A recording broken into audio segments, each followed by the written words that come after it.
Homie, he has no mana and you're pulling. Like, what? What are we doing?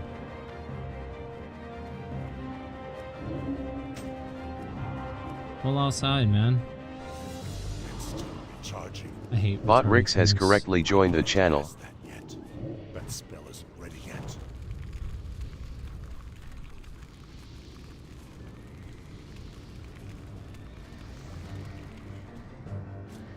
I need a target.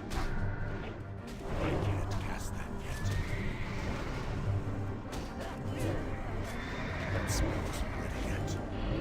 It's still charging.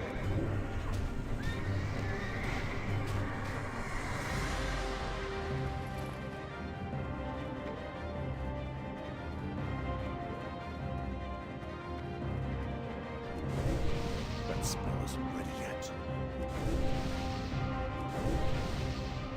Watch it! My mana is low.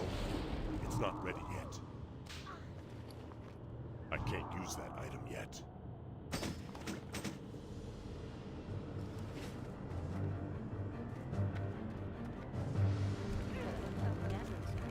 It's still recharging. I don't have a target.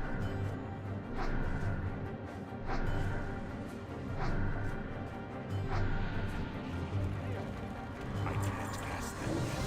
That spell isn't ready yet. I need a target.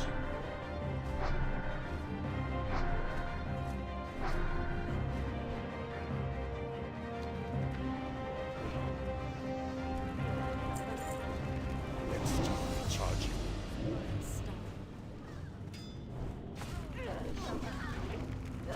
I can't cast that yet. It's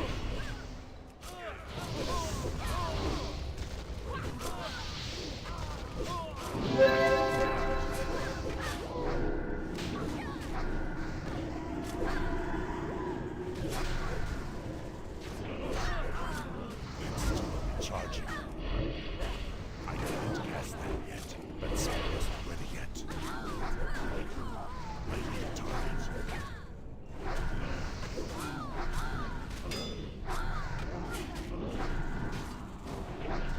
I can't do it yet. I don't have a target. I need a target.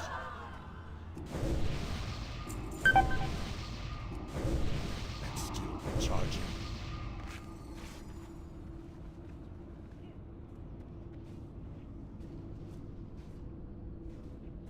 I can't cast that yet. That spell isn't ready yet.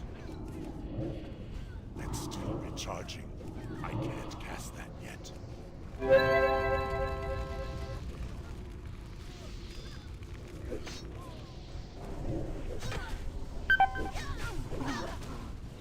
I don't need meat. I can't do that yet. I need a target. That spell isn't ready yet.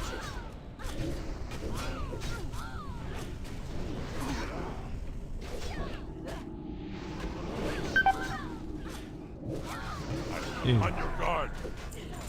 you need fucking help? I need a target. I don't have a target. I need a target.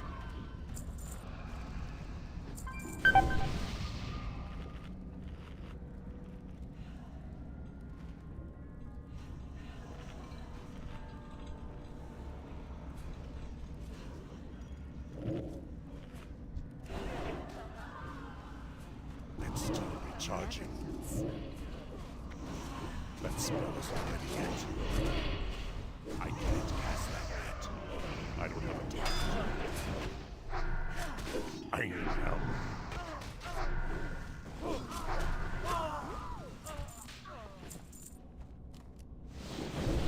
That spell isn't ready yet. I can't cast that yet. I need a target. It's still recharging. I can't cast that yet. That spell isn't ready yet. It's still recharging. I can't cast that yet. I don't have a target.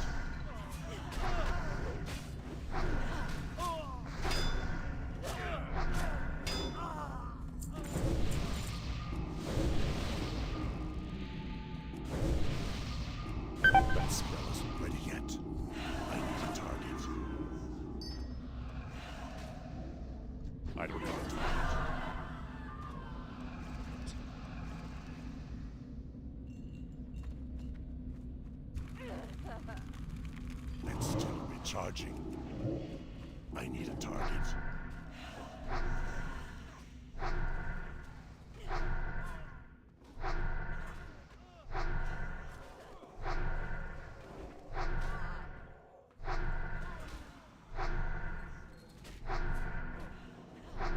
I can't do that yet. I don't have a target.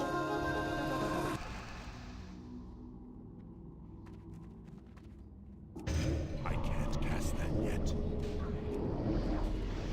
That spell isn't ready yet. That's still recharging.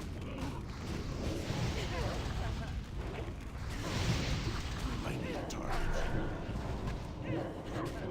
I don't have a target.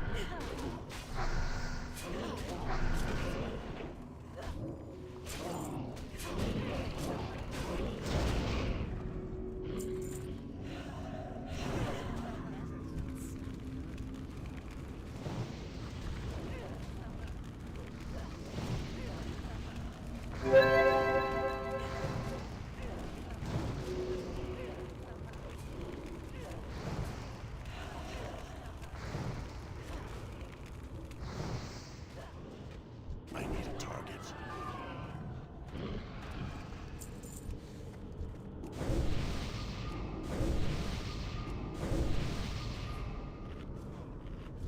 Let's get this party started.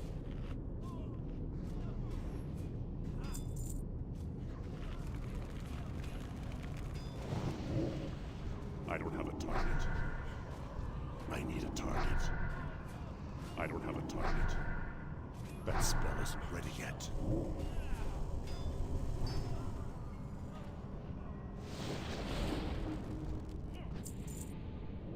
I need a target.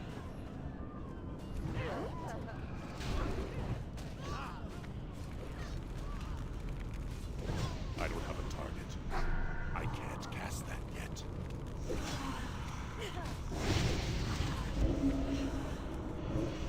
I need a target. I don't have a target. It's still recharging.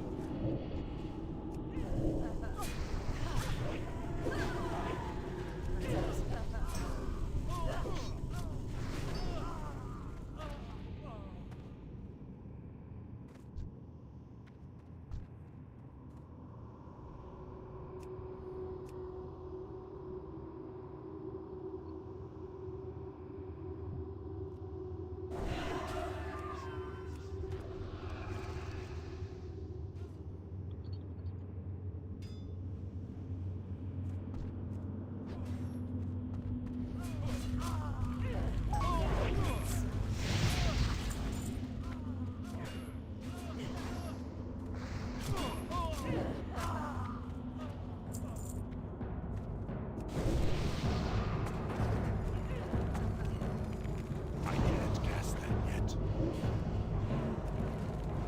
I need a target.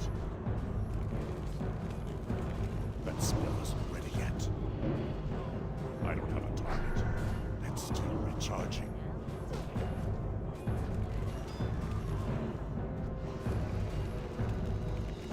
I can't cast that yet. That spell isn't ready yet.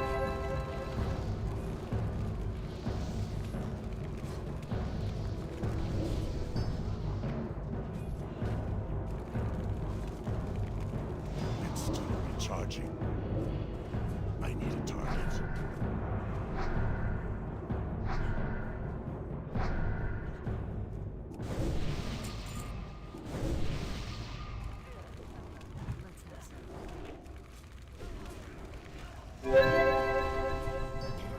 I don't have a target. I can't attack that.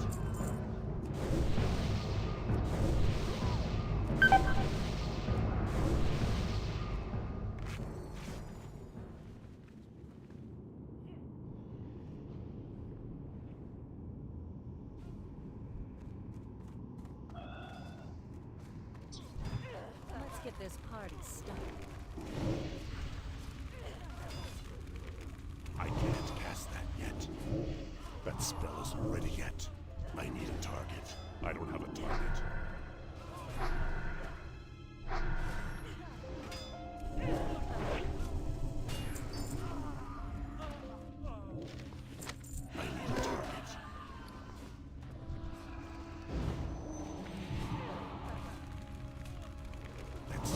recharging. That spell isn't ready yet. It's still recharging. I don't have a target. I can't cast that yet. I need a target. I don't have a target.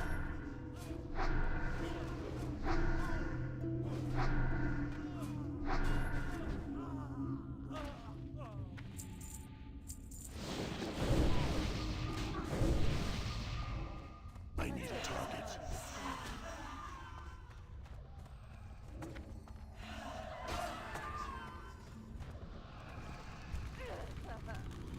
That spell isn't ready yet. That's still recharging. I can't cast that yet. That's still recharging. That spell isn't ready yet. I can't cast that yet.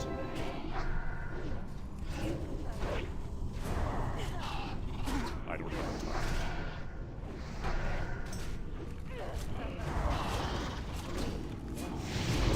Recharging. I need a target. I can't do that yet.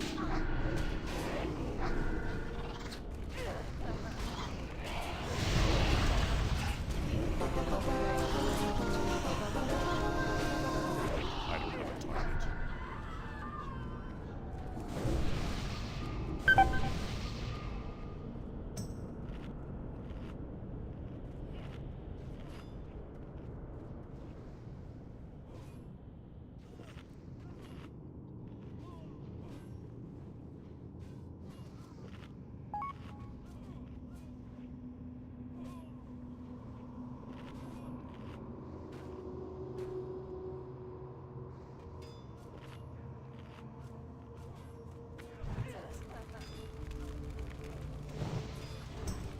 Incoming.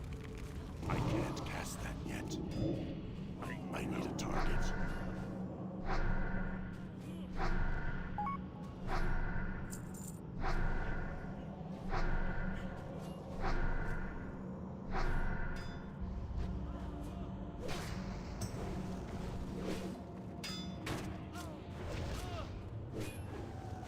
I need mana.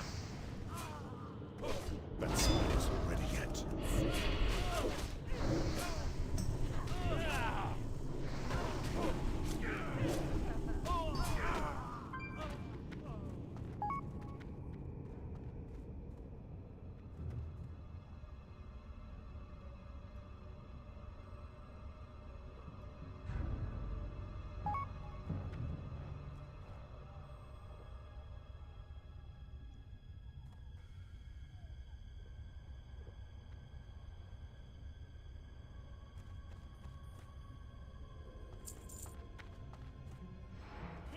Let's get this party started. It's still recharging. I can't cast that yet. That spell isn't ready yet. It's still recharging. That spell isn't ready yet. I don't have a target.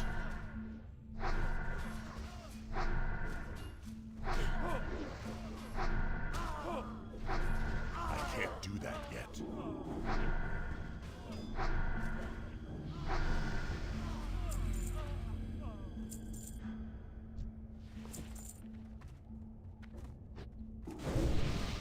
It's too far away. I can't cast that yet. I need a target.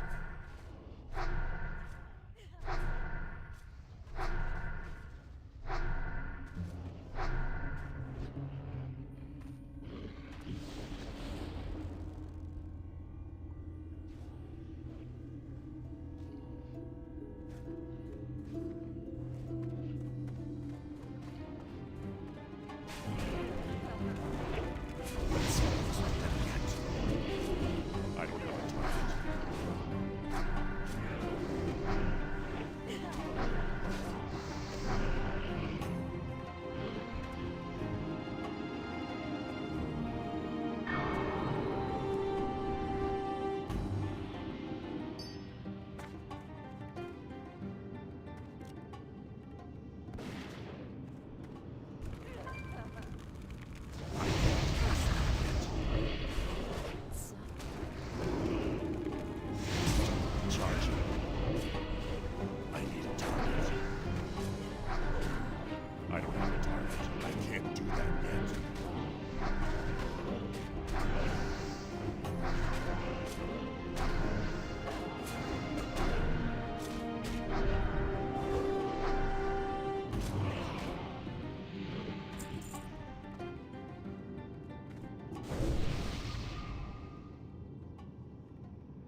That spell isn't ready yet.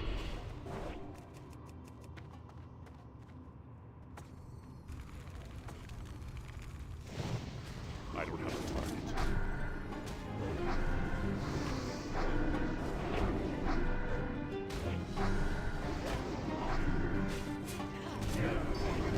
It's still recharging. I need a target.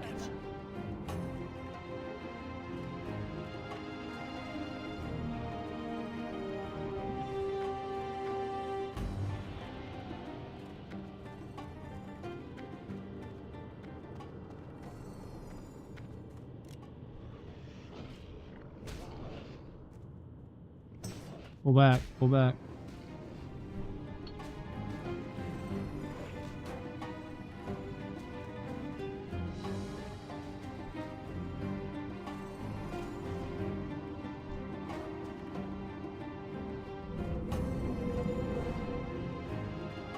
That spell isn't ready yet.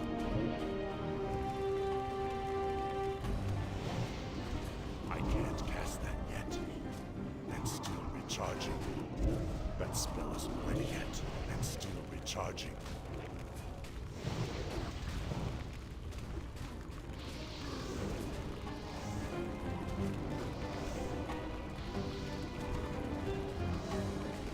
I can't cast that yet. That spell isn't ready yet.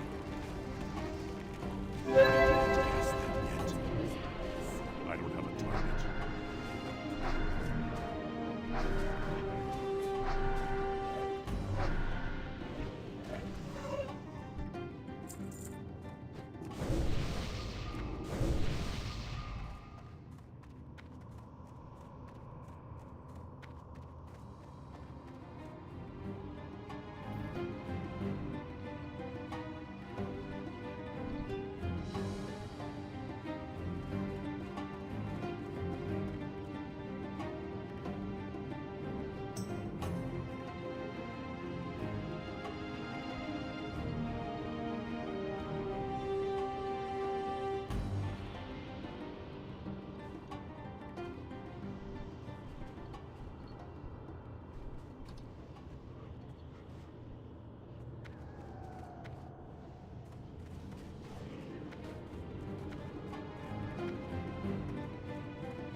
Now what?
That spell isn't ready yet. It's still recharging.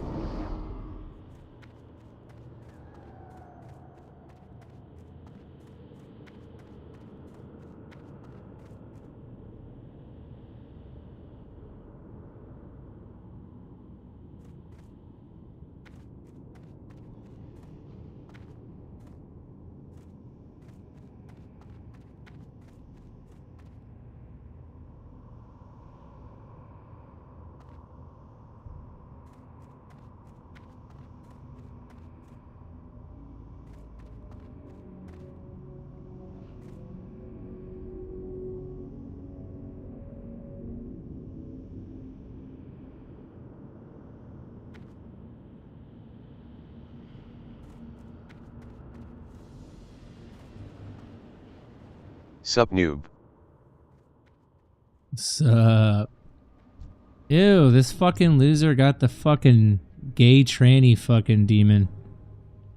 What a fucking dweeb.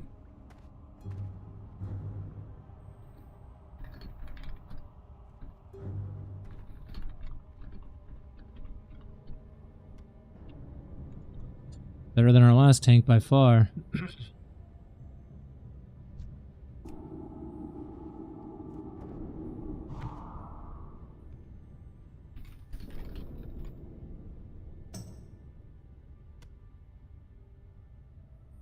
Imagine 1,000 people typing.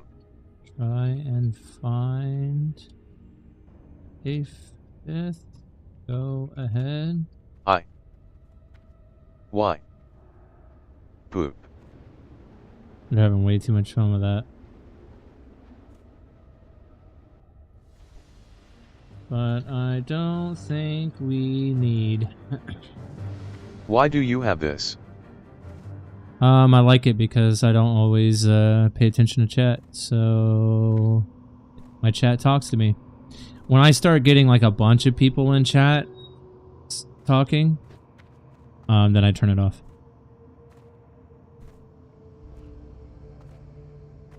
Oh, we got somebody. Is that another warlock?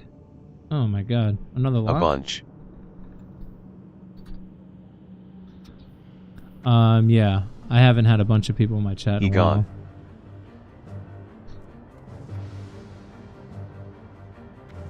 Let's find one mage first. Why? I don't want to compete with mages.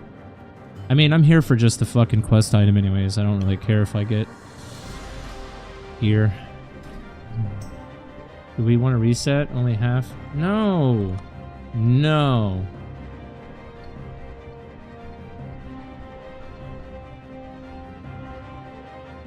My quest. I don't want to reset.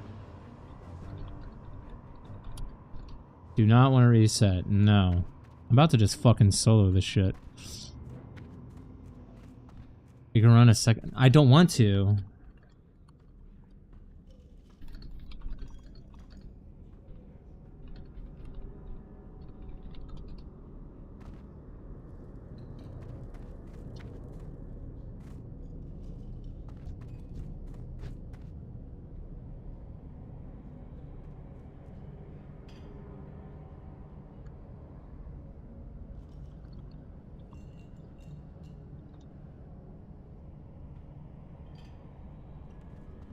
What is this? Another mage? Oh, I'm definitely blueberrying, tanking.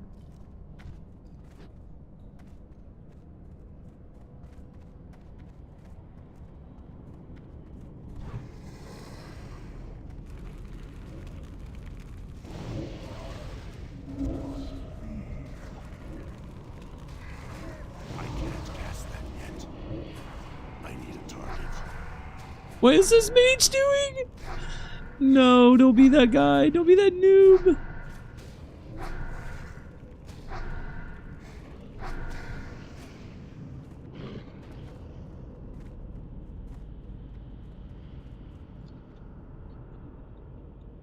Hello.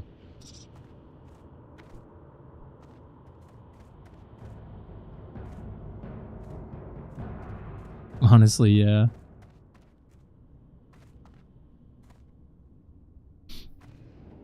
Motherfucker doesn't even need a healer. How much health does he have?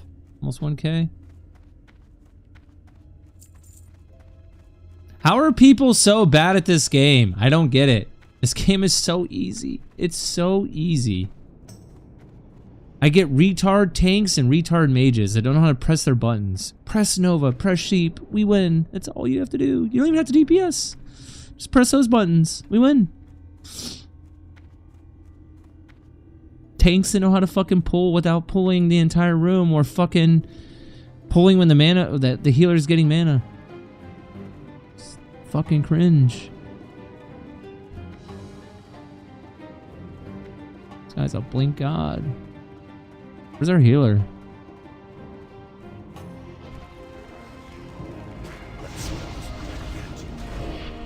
I don't have a target.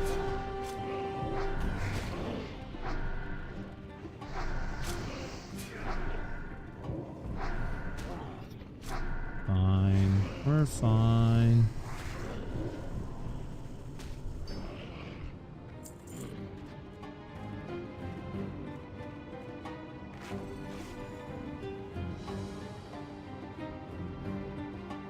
Ready?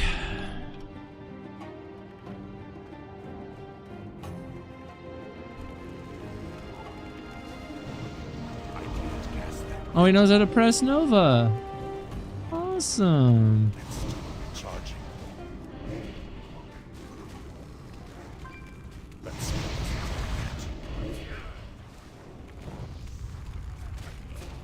That aggro. And he's dead. I need a target. It's still charging. Come on, Blueberry. Yeah, God Mage Taylor.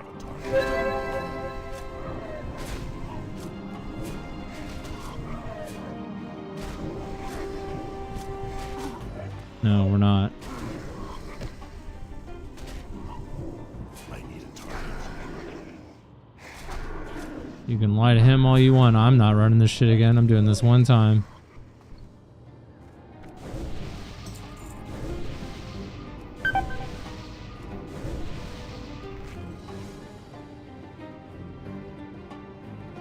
He's teabagging the mage. Watch it. You at least summon their new member. No, I'm not running all the way out there. Fuck that. Dude, we're at the end. Mana. How far away is this fucker?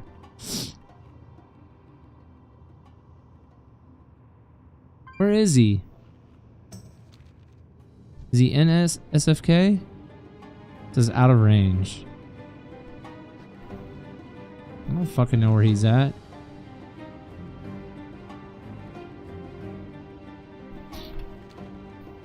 We don't need him.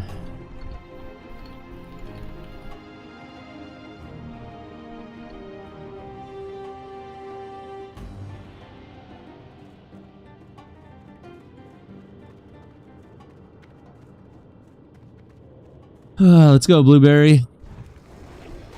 You Adden doesn't tell you where he is. I don't have a target. No. No, I don't want that Garbage on me. UI. L. Oh, my UI is fucking S tier. Smiley face. S tier as fuck.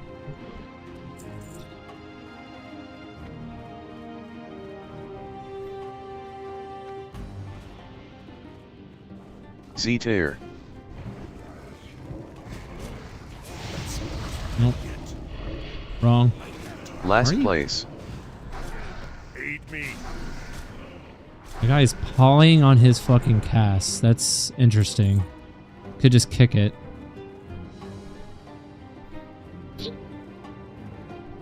Oh, my guy is just gonna pull. Okay. I don't have a target.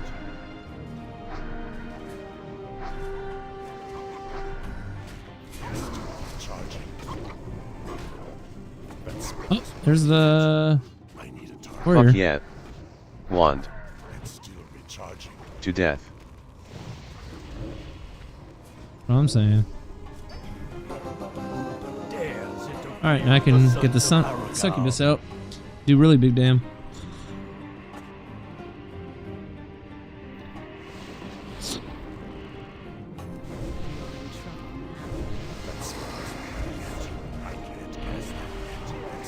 Oh, I can't compete with a mage on this. There's no point. I don't have Hellfire yet. If I had Hellfire, I could compete with him. But I don't.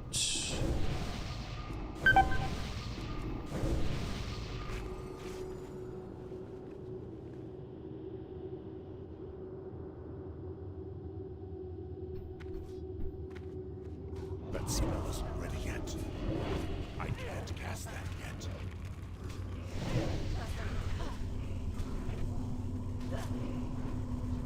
I don't have a target.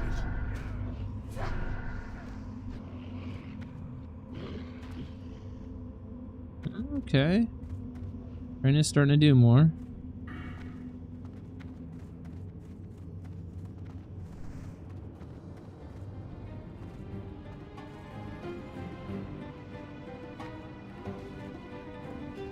That spell isn't ready yet. I can't cast that yet.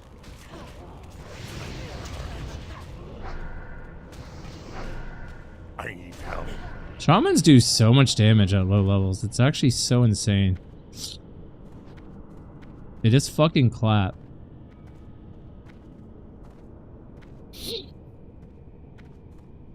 They like hit harder than warriors. It's crazy. Don't curse agony, it's waste if mobs die that fast. New. Actually, my agony does the most damage sometimes, so I'm not a noob. Depends on the rank, sir.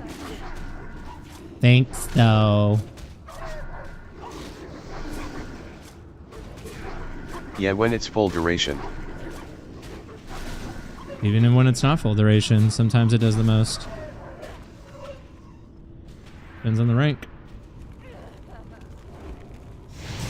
That mob died at 17 seconds left. Oh my god, bro. I'm not trying to min-max right now. It's low level dungeons. I get it. Aid me. Aid me. I need help. Dude, I can't wait to TBC. TBC lock is so fucking fun. Damn it, he didn't drop the shoulders. Rip. Well, this guy drops the robes. Drop the robes.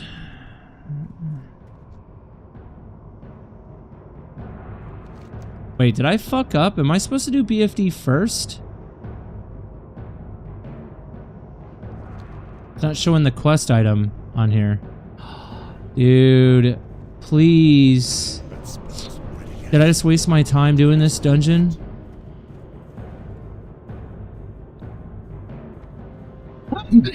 Ah.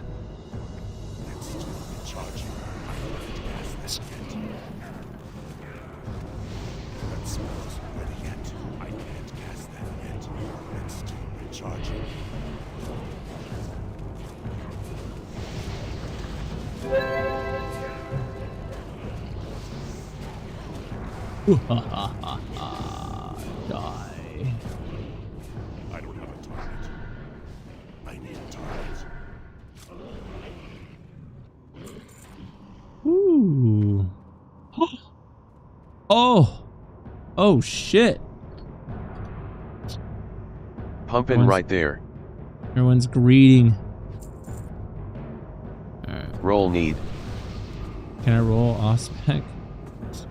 I don't care. I don't care.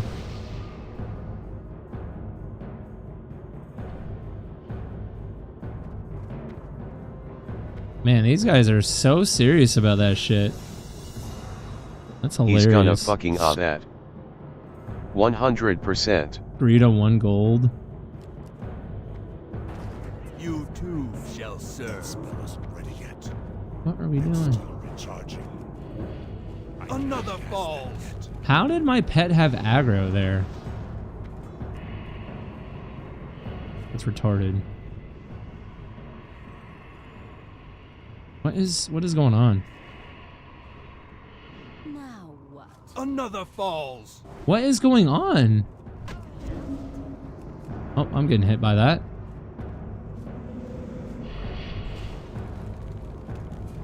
Release your rage. Tank down. Oh no. What is this? Is so cringe.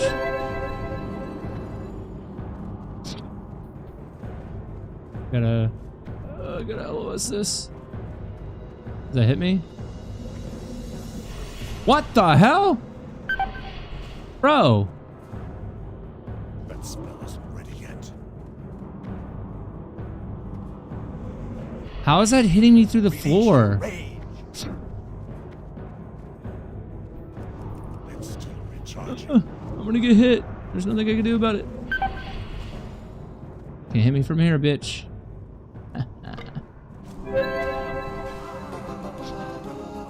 Oh.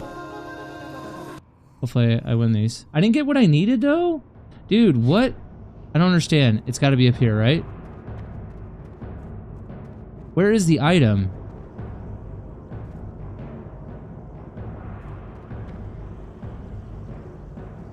Oh my god, did I really just waste my time?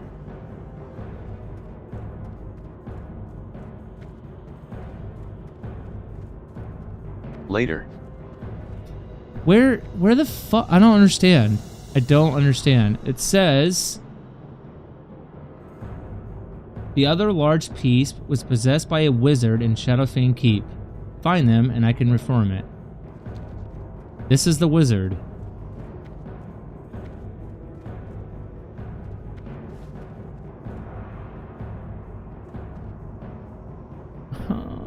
What? Possessed by wizard. Maybe it's back on the bookshelf?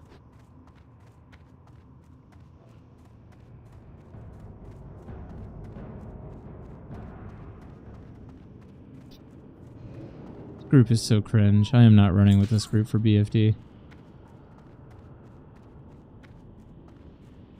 I don't understand. Can someone help me with this? How do I can't link this in chat?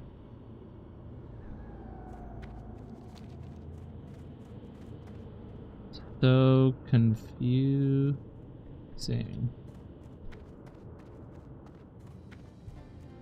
It's gotta be in here, right? It's possessed by a wizard. I remember killing the Do I have to do BFD first? I'm so lost. There's no guides on this.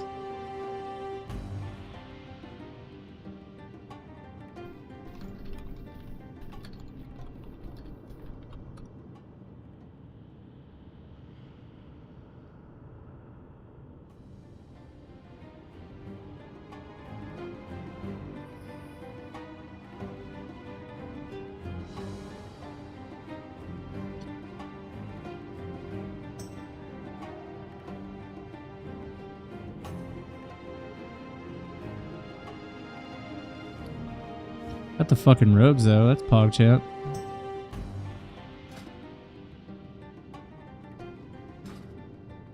I mean, it's somewhat worth. Dude.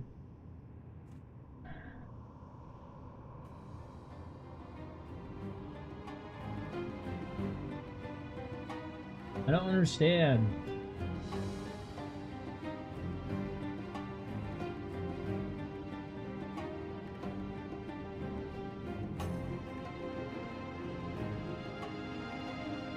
Shadowfang Dark Soul.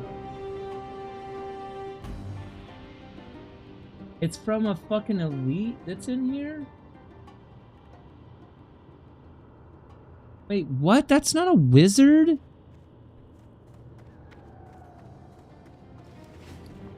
Wait, what? I'm literally going through the whole dungeon. Where the fuck is this guy? We've killed everything in here.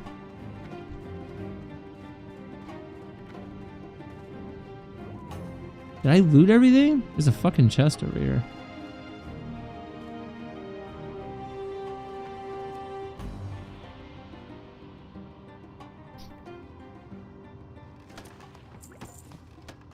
Hell yeah.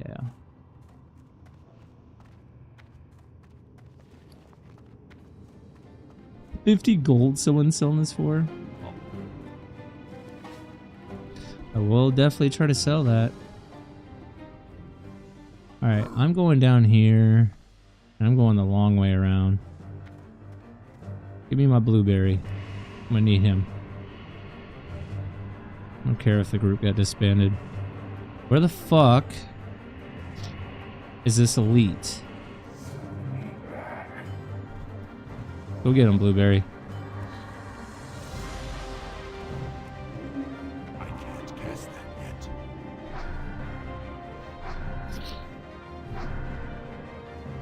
Oh, blueberry's getting smacked. Oh, there's more. Uh-oh.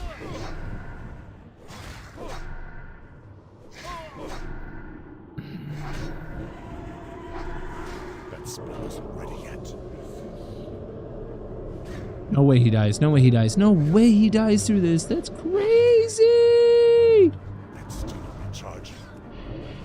Well, I'm dead. I'm gonna get dazed. Can I root you? Oh, hell yeah. Well, that's fucking really annoying. I just did this for no reason.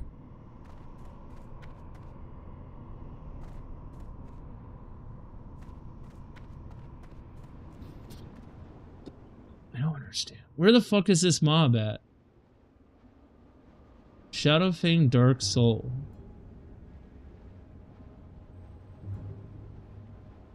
Like, what do you even look like? Shadowfang Dark Soul.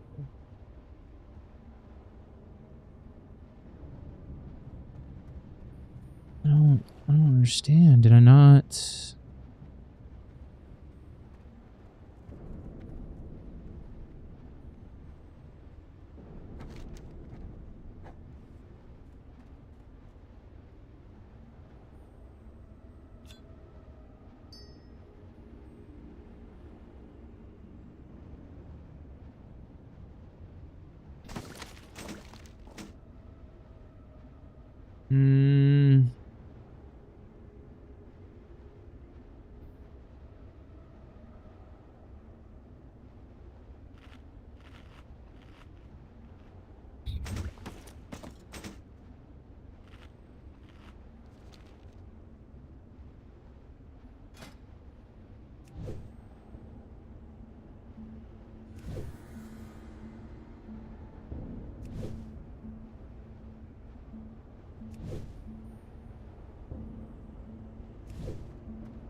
No way, dude.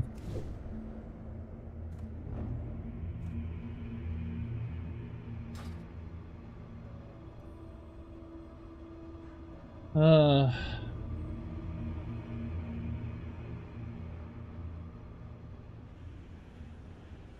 9% chance.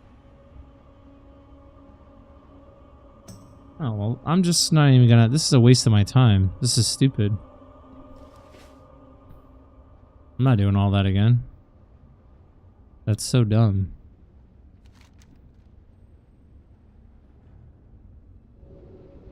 So dumb.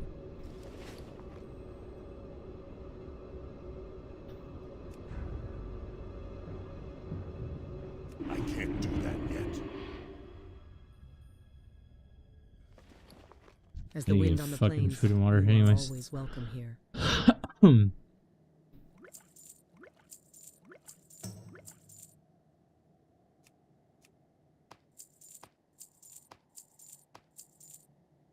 Go in peace.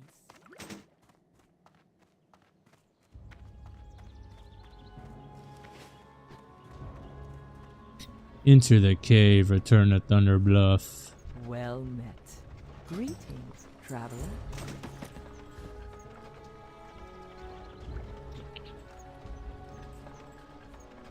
No way people buy this, right?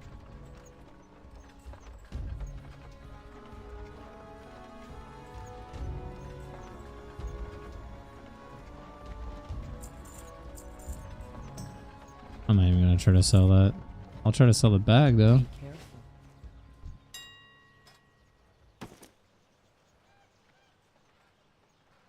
It vendors for 25. Greetings. That's getting vendored. Goodbye.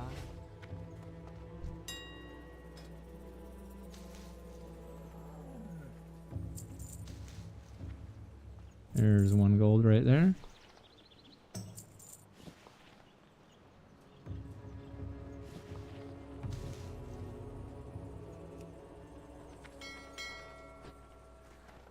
Looking for something special?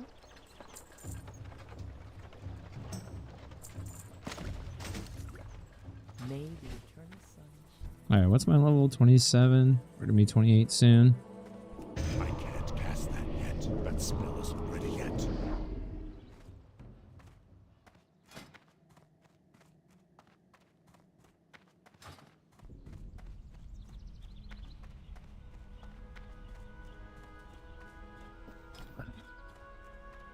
Where you at, Carbon? You're not playing?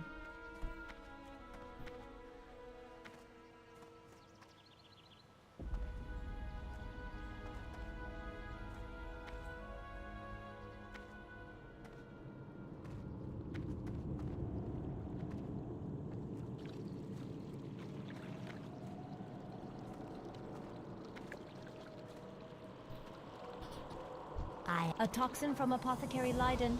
Very good. If I know Leiden, then this toxin will be quite effective against the Venture Company. The toxin is ready. All that remains is its delivery. You, adventurer, must make that delivery. The Venture Company must have a means of sending messages and light cargo between its headquarters and its operations in Stone Talon. It is likely a small skyport, not big enough for a zeppelin, but perhaps for a flying machine. You must search the areas in Stone Talon under control of the Venture Company Stone Talon. and find this skyport, if it exists. If you find it, then place the toxin there. Place it and run.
All right.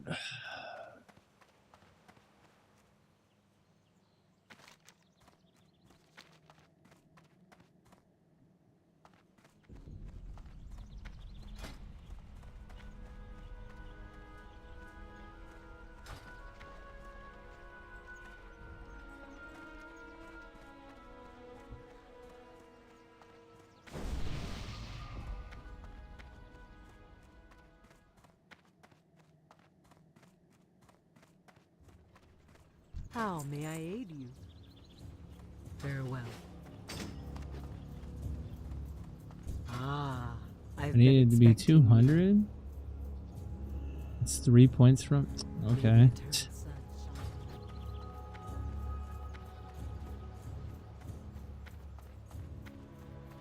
What brings you here? The Winds winds be at your guide back. you. We shall meet.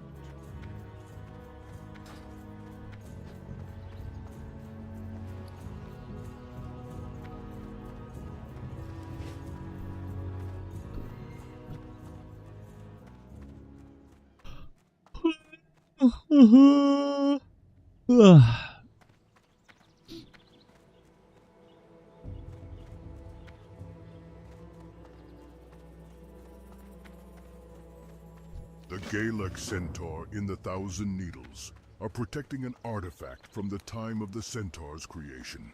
We would like to retrieve it, but we require a phial of water from one of the Night Elves' moon wells. To collect the water, you will first need to obtain one of the phials carried by the Dryads near the Rainwood Retreat in the heart of Ashenvale Forest. There is a moon well near the western bank of the Falfaran River, south of the main road, where you can fill the phial.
The war chief has instructed me to study all kinds of weapons and armor. He has sent me here to the hub of both the Tauren and Orc cultures in the Barrens to meet as many travelers as possible and to learn about the cultures of the Barrens. He feels there's something to be learned from even the most pathetic of cultures, like the Quilboar or Centaur. The Razormane Quilboars to the south beyond the Field of Giants have no skilled blacksmiths from what I am told, but they have apparently started to develop sturdier weapons. I'd like to get my hands on a few different types to learn their techniques if possible. If you wish to help bring honor to the Horde, Don't touch then bring what you me can't examples of their weapons. Find me a dagger from their stalkers, a wand from their seers, and a shield from their war frenzy. That should do nicely.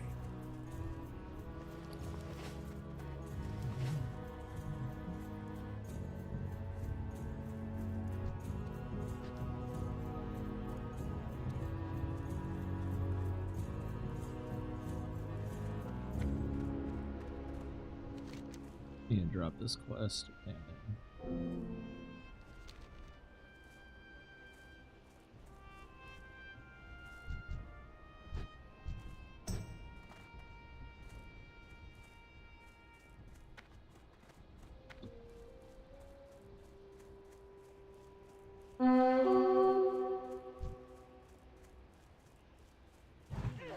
Never felt so good.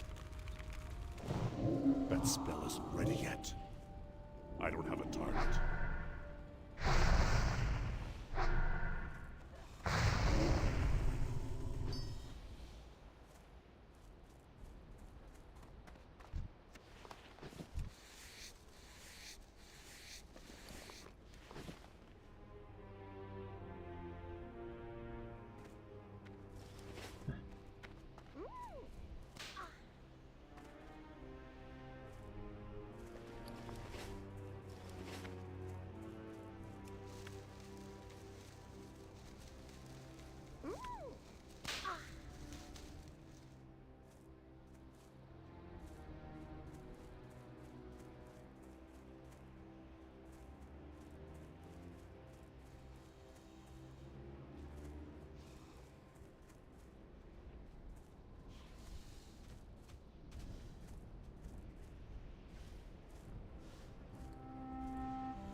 Wrath of the Lich King PvP tier list.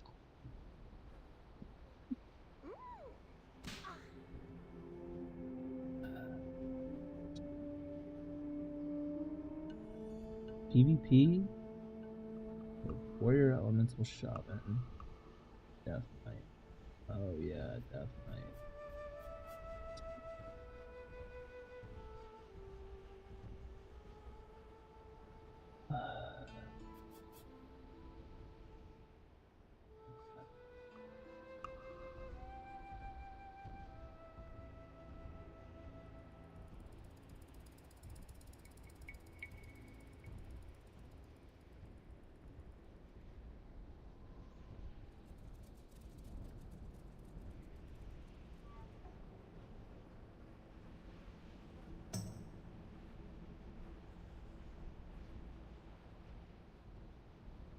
Maybe you are a hero of the Alliance who likes to slash spit on those disgusting Horde losers in Warsong Gulch. Or maybe you are a skilled rogue who wants nothing more than to outplay the ratty noobs of Dalaran sewers. Or maybe you are just really lonely and have no friends. Well, no matter who you are, we got a video for you solo PvP enthusiasts. Today, we will tell you what the best classes are for duels, BGs, and open world PvP. Before we start, we have a question for you. Are you excited about Wrath of the Lich King? Maybe you are eager to relive the past, or even have a completely new PvP experience. You're in luck, because we've been working behind the scenes with some of the best Wrath of the Lich King players for our brand new classic website. That's right, Skill-Capped WoW now includes Wrath of the Lich King and retail, all under the same monthly subscription. We've already got you covered with class courses that fast-track your learning experience, as well as over 100 commentaries, with hundreds more coming in the following weeks. These site-exclusive guides teach you the ins and outs of your class and all the secrets you wish you had known sooner. Our courses are designed to get you ahead of the competition before the game is even released, and with a rating gain guarantee, you have nothing to lose. Take advantage of our pre-launch offer and get access to retail and classic guides using the discount link below. Anyway, back to the video. So let's start by going over the criteria of how we will be doing our rankings. Each class will be given a score out of 5 for duels, BGs, and world PvP. For duels, we will assume that every cooldown will be available for both players, and there might be line of sight involved. BGs should be self-explanatory, and we're under the assumption that both teams will have a mix of random classes and skill levels, with each team presumably having a healer or two. Our main focus will be on the maps with 10 or 15 players. As for world PvP, we will assume that cooldowns might not be available and might even include 1v2 or even 1v3 situations at times. We will start things off with DKs, since they play a super important role in the Wrath of the Lich King solo meta. We're confident in saying that DK is the best overall dueling class, since they are super well equipped for 1v1 situations. Death Knights are one of the few classes with multiple cooldowns, with powerful offensive tools like Gargoyle, and generalized defensive tech with AMS, Icebound Fortitude, and self-healing. This makes DKs an execution test in any dueling setting, as they can gradually rotate through their multiple defensive options while challenging virtually every class with their offensive power. They have favorable matchups against every other class in 1v1s, with the exception of Rogue, who will be their toughest fight in the early stages of the expansion. Nonetheless, they are the gold standard for 1v1, and we are giving them a total score of 5 for dueling. But it doesn't stop there, as DKs are one of the few melee classes that are super well-rounded in random battlegrounds.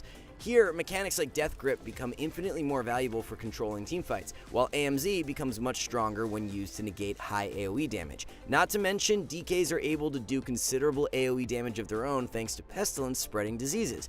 Above all though, DKs offer 2 strong zoning options with both Chains of Ice and Desecration, making them one of the best specs for keeping players in and out of skirmishes. Again, DKs will score a 5 in the BG category. World PvP is the only place where DKs might struggle. Since they are so cooldown centric, it is never guaranteed that they will have CDs ready for surprise attacks. And without any reliable way to manage multiple enemy players, DKs might actually face issues in open world PvP, where we give them a 3.5 to round out their score. Next up, we have Druid, where both Feral and Balance take turns as the preferred spec. Feral is a contender for one of the best melee dueling specs. In most cases, they rely heavily on a hit-and-run playstyle, stunning enemy players, building combo points for bleeds or Savage Roar, and then kiting away using instant cyclones or entangling roots thanks to predatory strikes. They need to play like this because they are relatively squishy in cat form and generally don't fare well going toe-to-toe with enemy melee. Their goal is to eventually reset the fight enough to apply all of their bleeds and overwhelm the enemy player in an unbreakable stun. Although they might have one of the highest skill caps in the game, we give them a score of 4 for duels, assuming they know what they're doing. In BGs, Balanced Druid takes our pick as preferred DPS class. This really shouldn't come as any surprise to anyone familiar with the post-Wrath RPG meta. Turns out, having a highly mobile class with tons of AoE damage is also really good in Wrath of the Lich King random battlegrounds. Starfall is an entirely different beast in Wrath of the Lich King, dealing some insanely high DPS over a very short period of time. When combined with AoE dots, Boomkins have some of the highest DPS in BGs. And again, thanks to their stealth and mobility, they are a jack of all trades, able to play multiple roles on any map, giving them a score of 4 on our rankings. For world PvP, we go back to the king of the jungle with Feral as the clear winner in open world environments. Once again, we're assuming that situations might evolve into 1v2 scenarios, which Feral Druids are actually equipped to handle thanks to predatory strikes. The ability to instant clone or root enemy players gives them far better control than their Boomkin counterparts when dealing with multiple attackers. We give Feral Druids a score of 4 in open world PvP. that brings us to Hunters. For the most part, all three specs do comparatively well in duels. Not the best, but still good enough to be a challenging matchup, even for some of the meta classes. BM is a bit more gimmicky and more or less auto wins into any caster thanks to Bestial Wrath. The combined CC immunity with high amounts of physical damage is able to truck through warlocks and mages quite easily. Other classes are not exactly free wins, especially if they have some way of simply avoiding Bestial Wrath damage with a defensive cooldown.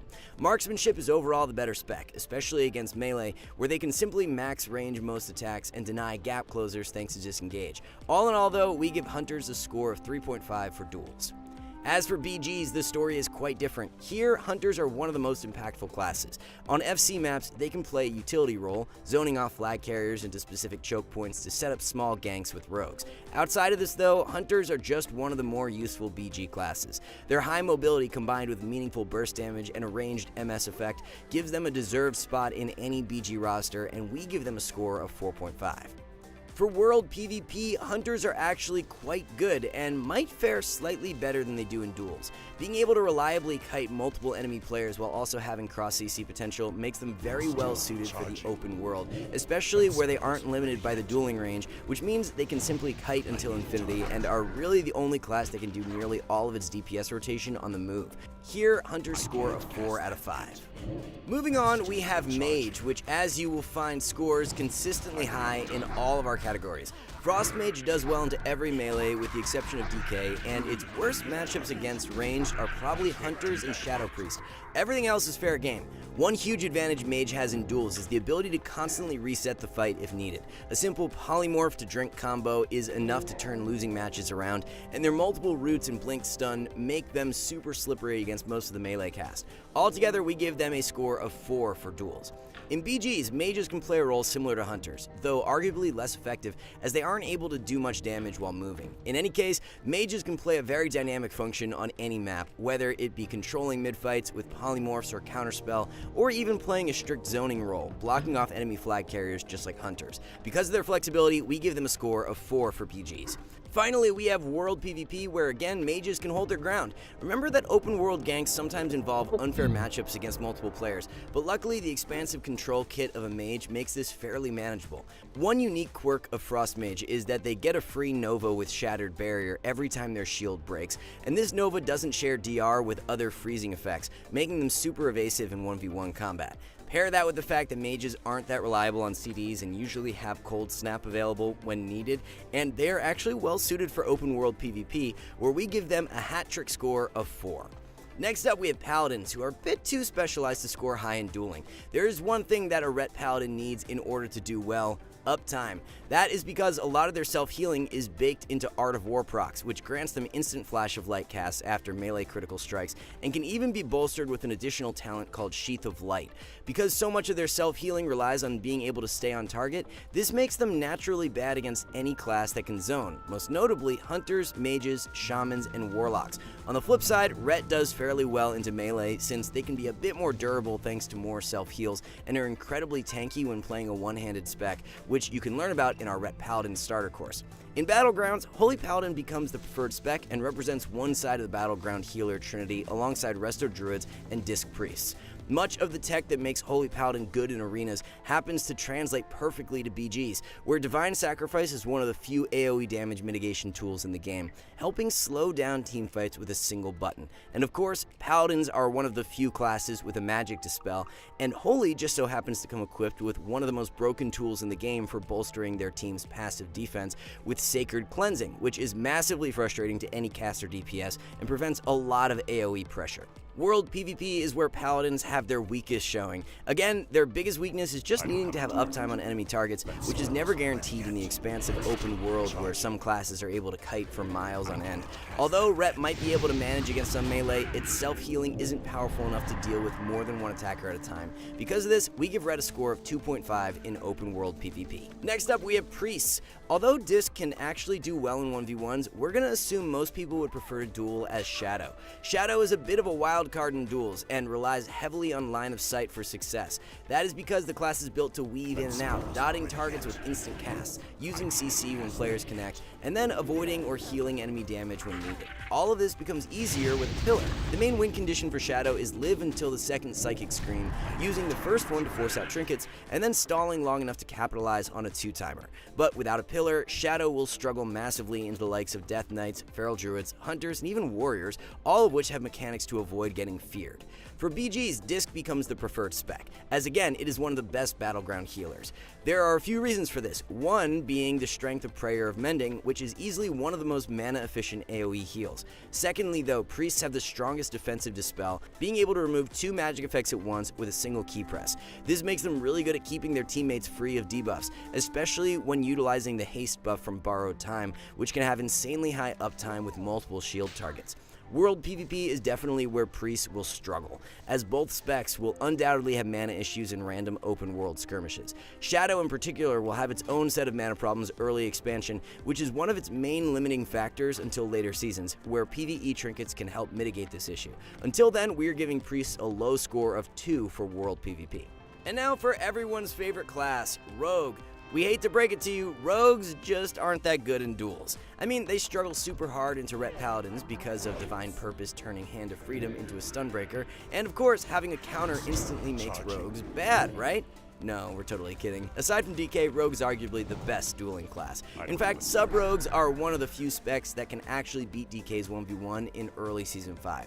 But that requires a bit of technical knowledge of both classes, which of course can be difficult to learn if you're new to Wrath. But luckily, this sort of knowledge is exactly what we teach in our courses, where you can learn how to master your damage, cooldowns, and learn all the interactions your spec has with other classes. And with our Knowing Your Enemy course, you learn how to counter any opponent in Wrath Classic, whether it be duels or arena. Visit the link below for an exclusive pre-launch offer. Anyway, back to rogues and what makes them broken. Shadow Dance damage is absolutely insane and puts enemy players in a checkmate situation automatically. If they trinket the Shadow Dance, a full blind reset is possible, where they will then have to deal with Cloak, Evasion, Sprint, and Vanish in order to win. And look, if you've played WoW in any capacity, you already know that rogues are the kings of battlegrounds. There is not a single class that can individually swing a game harder than a rogue, and that is all thanks to stealth. Of course, this comes with unrivaled burst, control, and lockdown, making rogues a nightmare for flag carriers and base defenders alike. We confidently give Rogue a score of 5 in BGs. The story doesn't end there though, as rogues are also the best class in World PvP. Again, you probably already knew this, so we're gonna keep it brief. If you even manage to live through their Shadow Dance without a PvP trinket, you have to contend with seemingly infinite cooldowns, which can all be reset, by the way, thanks to preparation. So yes, rogues score a 5 for World PvP as well. Moving on, we have a bit of a wild card, Shaman. For duels, Enhancement beats out Elemental. Even though Ellie might have a spot at the top of arena tier lists, it is just too slow to work effectively in highly explosive duels, which is why Enhancement is the premier dueling spec.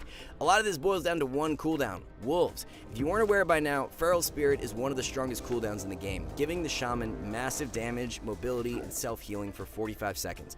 These Wolves can be killed, but you would probably be dead before that even happens. Their matchup spread is pretty decent, and their hardest 1v1s are against DKs and rogues, which really shouldn't come as a surprise. With favorable matchups into the rest of the cast, we give Enhance a score of 4 in dueling. BGs are a different story, and this is where Elemental really shines. Look, every Shaman spec is passively good in BGs thanks to Bloodlust and of course the infinite amount of unique utility that totems are able to provide. Elemental just happens to have one of the best team-wide buffs thanks to Totem of Wrath, combined with some incredible AoE damage. Oh yeah, and they can knock people off cliffs, of course. So that's cool enough to give them a score of 4 out of 5. Open world PvP is where Shamans really struggle.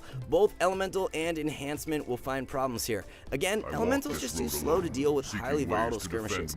In reality, it really needs to sit there and ramp up its damage a bit while also needing to hard cast. This works in Arena, but isn't that ideal for 1v2 ganks. Enhance, on the other hand, is fairly weak without wolves, and when they aren't available in the open world, Enhance becomes a much weaker spec. Altogether though, Shamans get a score of 2 for world PvP. Moving on, we have Warlocks, who are on a similar power level to mages in duels. One thing that may surprise you is that Destro Warlocks almost exclusively play with succubus pets, who are able to quickly seduce targets out of stealth, allowing Warlocks to prep damage with Immolate. Most of their 1v1 kit is built around setting up damage with Fear or Seduce, and then unleashing it with Shadow Fury or Coil. For the most part, this works well into classes that have limited ways to manage these interactions, but like other casters on our list, this means losing matchups into DKs, Hunters, Rogues, and sometimes Enhancement Shamans. Otherwise though, Destro Warlocks are well suited for 1v1s, giving them a score of 4 in the category.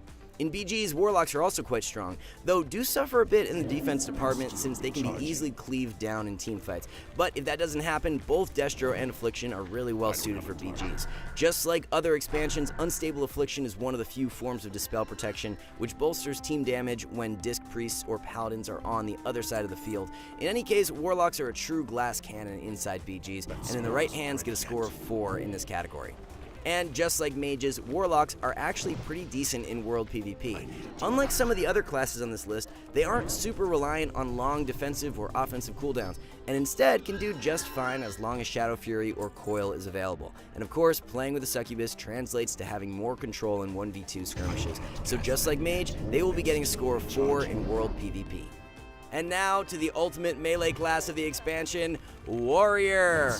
Well, not quite. Their story is similar to Elemental Shaman. While Warriors might be one of the best overall melee for Arena, it doesn't really translate to duels. Their biggest obstacle is zoning. Classes like Hunters, Mages, Druids, and even DKs present a huge problem for Warriors since they can simply apply a slow and kite away. Of course, you might be saying, well, what about Blade Storm? Doesn't that destroy everything? While it certainly does deal a lot of damage, many defensive cooldowns can be efficiently traded to mitigate it entirely. Honestly, there really aren't that many winning matchups for Warriors in 1v1, and for these reasons, they score a measly 2 out of 5. Battlegrounds are a different story, however. Here, Warriors are more free to do warrior things, assuming they have a pocket healer, of course. Remember how we said that DKs are one of the best melee classes in BGs? Well, Warriors are up there too, and are a solid option for small node skirmishes, where their sustained damage can help snowball teamfights. Overall, Warriors are relatively flexible in the BG format, which is why we're giving them a score of 4 out of 5. Unfortunately, their prowess in BGs doesn't carry over well to open world PvP, where their same dueling issues just get amplified. Just like some of the other melee classes on this list, Warriors can simply get kited forever in the open world, and without much self-healing, this is a recipe for disaster. Overall, we give Warriors a score of 2 in world PvP. If seeing Warriors score so low surprises you, we should note that all this information came directly from some of the best Wrath players of all time. We've been working alongside these players to bring you an epic new website for Wrath of the Lich King that includes in-depth class guides and arena commentaries that are specifically designed to put you ahead of the competition and fast. A single subscription gets you access to Wrath Classic, Shadowlands, and eventually Dragonflight content, which is amazing value. Visit the link below for a discount offer. Anyway, we want to thank you all for watching. If you enjoyed this video, let us know in the comments below and tell us your plans for Wrath of the Lich King. We will be pumping out WoW PvP content weekly, so let us know what you would like to see next on our channel. Until then, see you soon. I'm out of range. And still recharging. That spell isn't ready yet. There's a reason why you hate your life when you play with someone who has bad positioning in Arena. We've all had that warrior on our team who charges behind the enemy pillar and starts blade storming, swifty one-shot macro in hand, only to die seconds later and then flaming you for not backing him up. Or what about when your warlock stands close to you?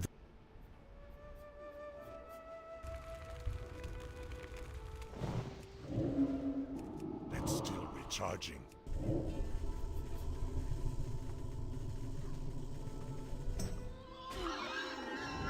I can't cast that yet.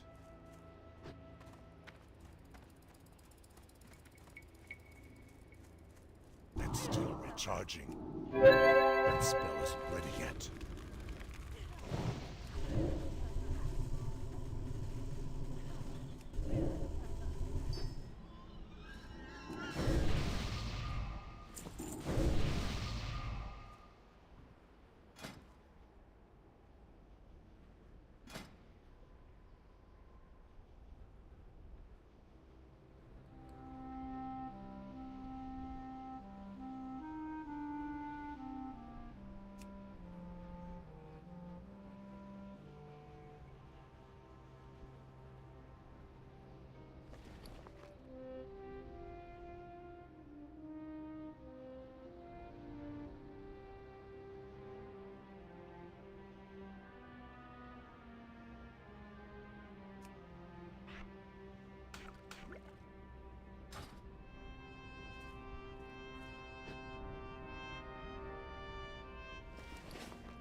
cast that yet. That spell isn't ready yet.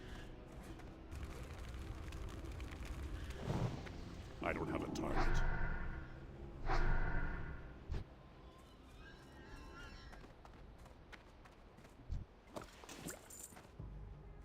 It's still recharging. I can't cast that yet. That spell isn't ready yet. I need a target.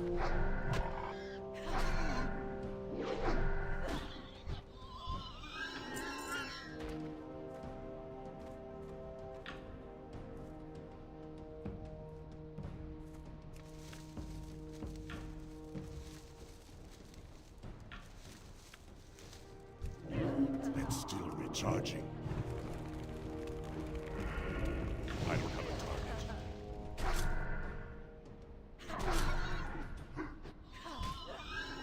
That spell isn't ready yet. It's still recharging. I need a target.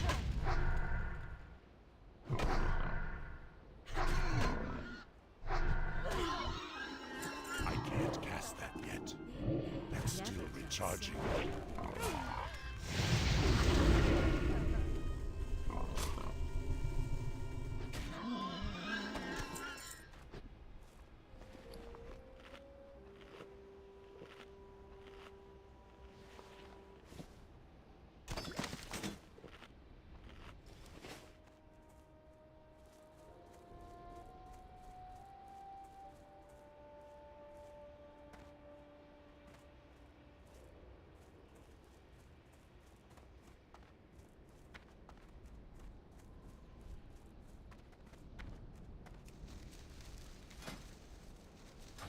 I could do life route now.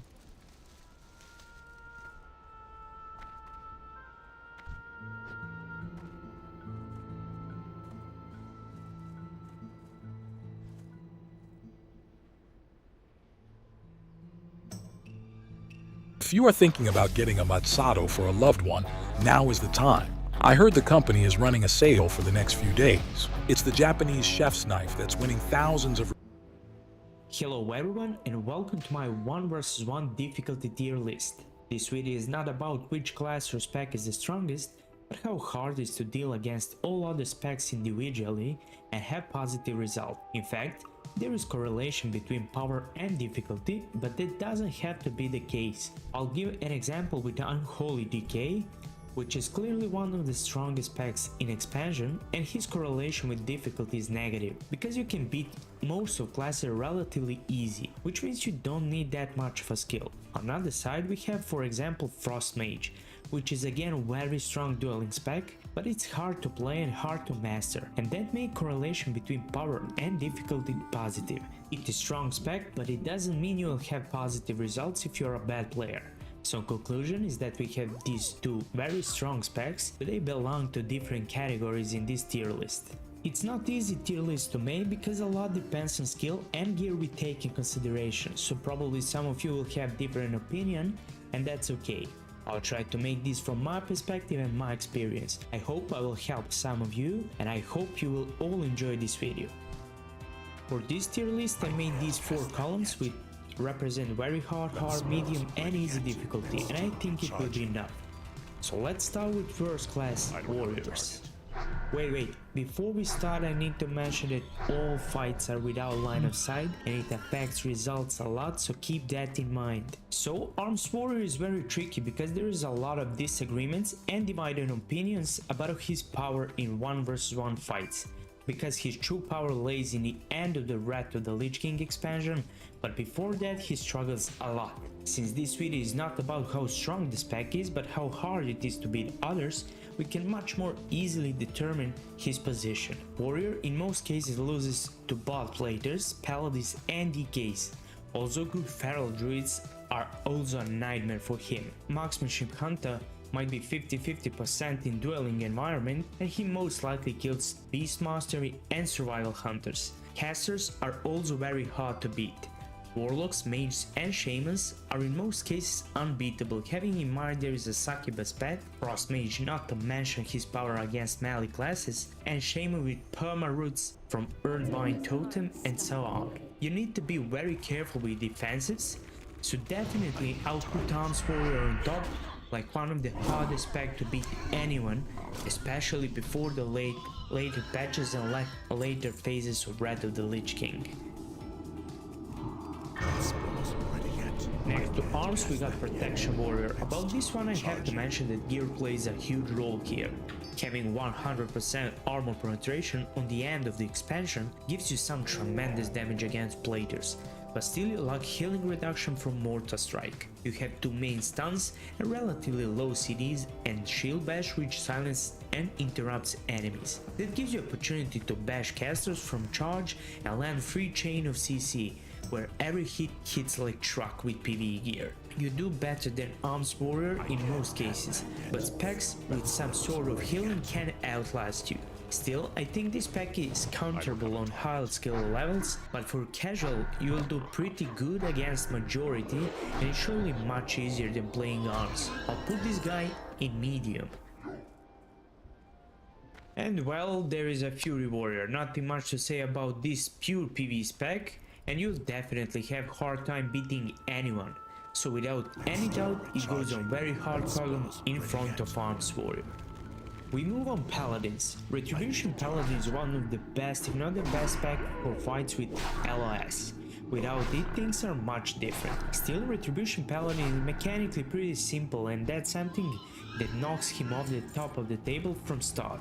Wrath is all around spec and has almost everything. Something that he lacks is interrupts for sure. He does extremely well against warriors and DKs, but it's more or less not that hard to beat them. They also win rogues in most of the times. Still, I think you can have hard time dealing with enchantment shamans and ferals due to constant purges and cyclones.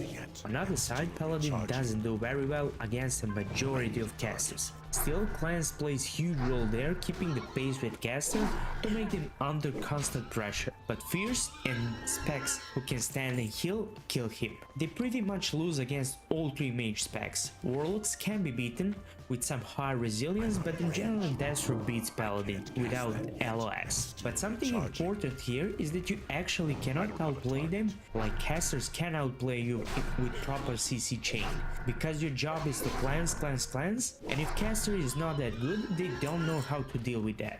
So it's easier playing Rat and win than playing caster and do proper CC chain. So I'm putting Retribution Paladin into medium after the Protection Warrior. Next one is Protection Paladin. Prot Pala is mechanically even less demanding than Rat. He's a upgraded version of Rat against melee specs. It's insanely tanky spec with a lot of blocks, parries and dodge, which make other melee specs impossible to build Maelstrom stacks for heal as example, or to hit death strikes for heal and much more. However, Prot Paladin doesn't have auto war talent, which makes his heal instant cast, which can be problem in longer fights. On the other side, against casters there is a range silence which also dazes the target and allows Prot Pala to be there and close to the enemy. However, majority of casters like Frost Mage, Fire Mage, Elemental Shaman, Affliction Warlock shouldn't have that big problem dealing with that. Warlock can have problems because Paladin can fear his pet and literally make very hard pressure from early start, but in general he beats rogues, hunters, warriors, probably enhancement shaman. But I'm pretty sure that Unholy DK can beat Protection Paladin because of different ways of healing and a lot of mixed spell damage and lack of art of light on Prot Paladin. So I'm putting this guy in medium after Retribution Paladin as an easier spec from Retribution Paladin. And we have a Holy Paladin. I won't talk about Holy Paladin because he's a healer and healers are not 1 versus 1 specs, so I'm putting it in healers. Next class is Hunter. I got pretty decent playtime on Hunter, more than 50k honorable kills for sure. Keeping in mind that I play all specs, this is pretty much. I just love marksmanship Hunter, and when you get some more practice with all these buttons, it becomes very powerful spec. Mechanically, it is a little bit demanding because without arena and focus targets, there are about 40 binds to use on a single target. However, you beat most of the casters really easy. Very skilled, maybe 2 to 5% of Frost Mage can be problem. Fire and Arcane are clearly not. Warlock may be tricky with Succubus, but again you are favored to win this matchup. Actual threats in dueling environment comes from Subtlety Rogues, Protection Paladins and Warriors, Shadow Priest and Affliction Warlocks. And also Unholy and Bloody King can be tricky. Alyssa hits 7 specs, but in reality with Sub-Rogue there is a lot of RNG because fights are really fast paced. DK can and should be beaten, and Paladin is not immortal either if Kite and Reopens are perfect. So I'm not really sure where should I put this guy, because there we have, for example, Subtlety is hard to beat. This is easy kill. Okay, this is hard. 50-50 can be win. Okay, maybe lose. Easy win. Win. Okay, maybe with 2 Void Walkers and 2 shields. Maybe this is a loss. Win. Retribution Paladin. Protection Warrior, maybe with good deterrence and nice disarms. It can be a win. Protection Paladin is really hard to kite in dueling environment. And Arms Warrior, 50-50 when he's geared and he's skilled. But I don't know, maybe if we add another row, for example, and name it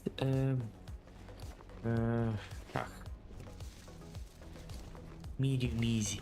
Maybe I'll set it there. It's clearly not easy because it's mechanically demanding spec, but if you put it medium, you can't say Paladin is insane bracket with marksmanship hunter when it comes to possibility of killing all these enemies. Hunters can much easier kill all of these enemies.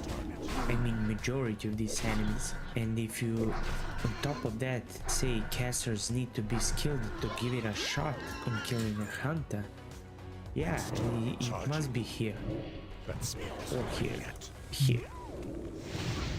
Yeah, I'll put it there. Maybe it's less objective because I love and play hunter a lot, but it's not hard. It's really not hard to kill majority of these specs. Maybe medium. No, my final answer is medium easy. Yes, my opinion. Okay. Now we have Beast Mastery Hunter. Don't get trapped because it's mechanically very easy spec. This guy is clearly not top dueling spec when you have decent enemies towards you. The case is the beast we think can be easily countered by most of the specs. Without that, you are clearly nothing. You have no 2 silences, no feint deaths, no 2 deterrents. Of course, if you run a normal BM talent tree, not hybrid one. On top of that, you need your pet to be on target all the time, which can have absolute opposite effect against some specs like Paladin, DKs and Warriors. So basically, geared Warriors can most likely kill your pet in 5 to 7 seconds, or just shield wall or shield block beast within and hit revenges. Paladin can easily heal on your pet and kill it in same time. Killing DK is absolutely impossible mission. Rogues, just cloak and vanish your ultimate and reopen again with blind. Priest uses dispersion and chase. Explore endless possibilities with the new 1.2 update, The Modder's Paradise. Introducing Confucius, advanced modding tools, enhanced gameplay features, and Shamans, just full all in to your pet with wolves and it's dead in 5 seconds. Mages use ice block which lasts for 10 seconds just like your ultimate, and then use poly on your pet and reopen again. All the warlocks might have a hard time killing you, but 2 void walkers on affliction warlock is still a win in my opinion. So it might sound weird, but I would put BM in hard tier because if enemies really know what they're doing, because I pretty much said how easy almost each class can counter this pack. For low to mid players, this pack can be easy tier, but for more experienced players, it is definitely medium hard or pure hard tier to beat anyone. But okay, I may be gone really hard with this. I'll set Beast Monster in medium, but before all of these three. Before I continue with Survival Hunter, I had to make a new tier for Fury Warrior, because I simply cannot watch this spec next to Arms Warrior and next to other specs we'll cover in this video. And Arms Warrior should maybe belong to just hard tier, not very hard. We'll see that on the end of the video in conclusion. Okay, now when we did that, let's continue. Survival Hunter is very fun spec, but it lacks sounds and depends a lot of explosive shot procs. Also, Black Arrow, which is one of the main spells, can be cleansed or dispelled by all paladins, priests, and even Warlock has shield against shadow damage. There is no real burst and no real threat facing this spec. On top of that, you don't even have readiness to reset your traps, deterrence, scatter shot, and much more.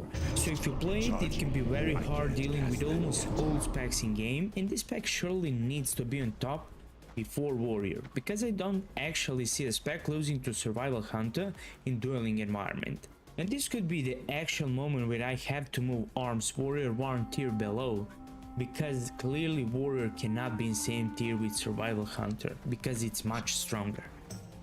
Now when we finish Hunters, let's move to Rogues. Subtlety Rogue has one of the biggest skill caps in game. You have always to adapt to every situation and every cubis balance. Okay, it's nothing special. Will give Assassination probably immediate tier between a Rat and Prod Paladin, because Paladin could do something against Mages, Locks and Hunters, but Assassination is better against Shadow Priest, Old Shamans, Elemental and Enhancement and Feral Druids. And we got a Combat Rogue here, and let's get straight to the point. You can't go around and one-shot people on BGs without gear and without cooldowns and on surprise. But in real dueling environment, this pack has a lot of bad things. This pack is idiotic, and who plays this in 1 vs 1 fights is clearly an idiot. However, it's a DPS pack and we need to find its tier there. My opinion is that majority of specs in-game can counter combat killing spree really easy. Paladins needs to use Hand of Protection, Rogues just need to vanish. Warlock just teleports away, all mages can ice block. Fire Mage even have very strong chances to disarm you in the middle of killing spree. Shadow Priests just need to disperse. So only targets you can burst down are warriors with disarm before killing spree, maybe Hunter, maybe Unholy and Frost Decay, Feral Druid and Elemental Shaman. And at least 2 specs from there are question mark. On top of that, if you know you're dealing with full PvE combat rogue, you just bring some defensive trinket like Skeleton Key and win is guaranteed. So in normal circumstances, where people know what killing spree is, I put this pack in very hard tier of beating any class. There come Dead Knights, starting with Unholy Decay. As I mentioned in the beginning of the video, this spec is surely one of the strongest 1 vs 1 specs, if not the strongest one. It beats 70% of specs in game pretty casually. This spec just have everything they need, and they are not that mechanically demanding in 1 vs 1 fights. A lot of heals, a lot of survivability, a lot of mixed damage, interrupts, silence, and so on. Only real threat comes from Retribution and Prime Paladins. Y'all know I've been using iRestore devices for many years now. I recommend them. I started using their new iRestore Elite device. So what is it? And very skilled Frost Mages and Marksmanship Hunter mains. So this guy must belong to bottom easy tier. Unlike his Unholy talent, Blood Decay have a lot of downsides. This pack is known for its insane heals with a couple of unique spells that Unholy doesn't have, but it lacks some other things. Blood Decay can and should be played with high armor penetration, and no one can say it doesn't deal tremendous damage with Hysteria, which increases physical damage done by 20%.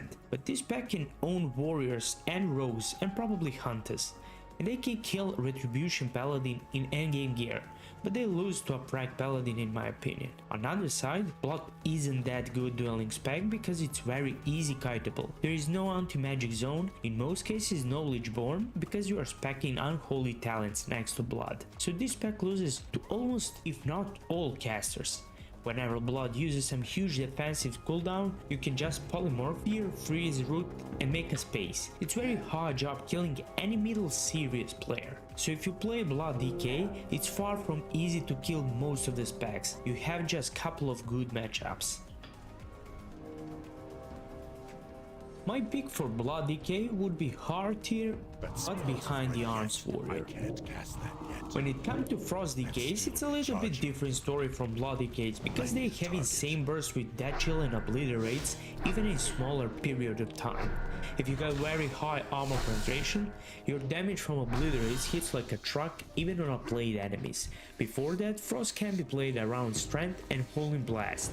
However, Frost is surely a better choice in 1 vs 1 fights than Blood DK, because it also has a Lichborn, which helps a lot against Warlocks and Shadow Priests. Next to Lichborn there is also a Hangering Cold, which can give a nice setup on second use when enemy doesn't have a trinket. You can freeze melee targets when you charge Runic Power and then heal with coils, set diseases and reopen very hard. What is also interesting with Hungering Cold, you can instantly freeze pets with pets, and due to insane high burst you can delete enemy pet before they defrost.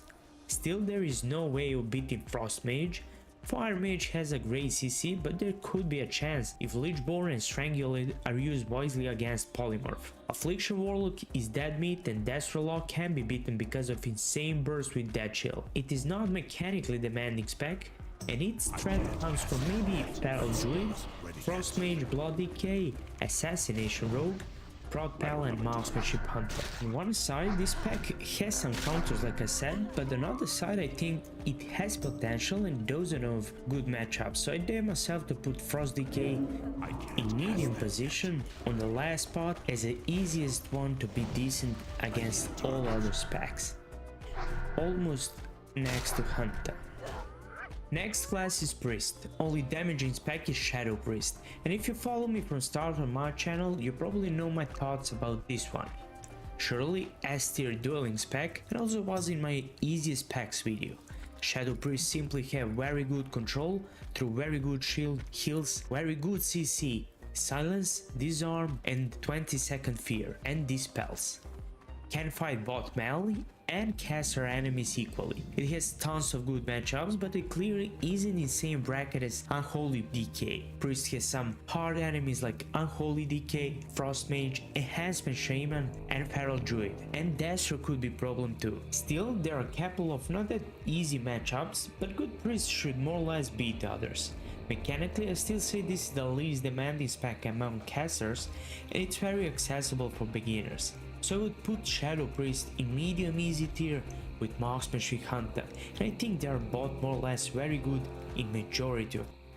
Most people have no clue that in 2024, the best way to make money with Amazon is not with physical products.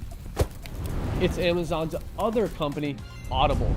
Audible has been paying me a steady and reliable income every month for years, and I'm not the only one. People like Katrina. Matchups. Other two priest specs are healing specs, so I won't talk about them. So we move on mages, and we're starting with Frost Talent. Frost Mage is a hard spec because of mechanics since it doesn't have much spell, but its complexity comes from proper combination of CC abilities and reset of cooldowns. Frost is known one of the biggest crowd control specs in game next to rogues, so timing of these CC spells is most important thing. Of course, it's easier said than done because you have to adjust your tactics against each spec in game, since your next move mostly depends on enemy used cooldowns. You can see how important it is against enemy casters. You can just open with Icy Veins and freeze the target and deal the damage. That way you will lose a lot of matchups. Good Frost Mage needs to know how to force important enemy cooldowns and trinkets and then reopen with Polymorph. That's why Cold Snap is very powerful spell because it resets all mage cooldowns. Against melee enemies, Subtlety Rogue can be 50-50, but if they are really skilled, everything below Rogue Mace, it's a loss for rogues. Other hard matchup is Unholy Dead Knight. Still, I think DK has like 55% chances of winning this matchup. These two are even matchups, but hard one is definitely against both Warlocks because melee of Curse of Tongues and dispels from Fel Hunter, which can deny polymorphs and counter spells. Also, good Marksmanship Hunter and Feral Shapeshift is tricky. Definitely very high on dueling tier list, but it's far from easy as I said before. I'm definitely putting Frost Mage in very hard tier because of skill cap, but once you main this one, it's definitely one of the strongest dueling spec in game. Fire Mage is actually a very good spec, but it has a lot of RNG. RNG lays in critical hits and instant Pyroblast, Sprint, Fire Blast Stun, and Disarm against melee enemies. Randomness can make Fire Mage duels go much smoother or make it nightmare. On the other side, this spec has very good CC, which can be good against melee and caster enemies. You can use all 3 CC, Blast Wave, Dragon's Breath, Counter Spell, and 4 Fire Blast is interrupting abilities against casts. And 3 of these 4 can be used against melee enemies to make a space. Bad side of Fire Mage next to RNG are defensive abilities and mana issues with mana shield. You can run out of mana very fast in 1 vs 1 fights. You can deal pretty good with warriors, paladins, frost, and blood decays. Even warlocks aren't counters like for Frost Mage, because Curse of Tongues mean nothing. Feral Druids are also beatable. Threat once again comes from Unholy Decay, Marksmanship Hunter, Sub-Rogue, and Fire Mage has some other 50-50 matchups, but it's not mechanically hard spec to play, but to know how to interrupt properly with tons of CC, when to use Ice Block, and when to reopen, because your CDs are relatively low and it's fully possible to advocate and reopen. So I'm putting Fire Mage in medium tier on the last spot, as the easiest spec among these to face other enemies. Next is Arcane Mage. I won't talk much about this one, which has very low casting. Enhancement Shame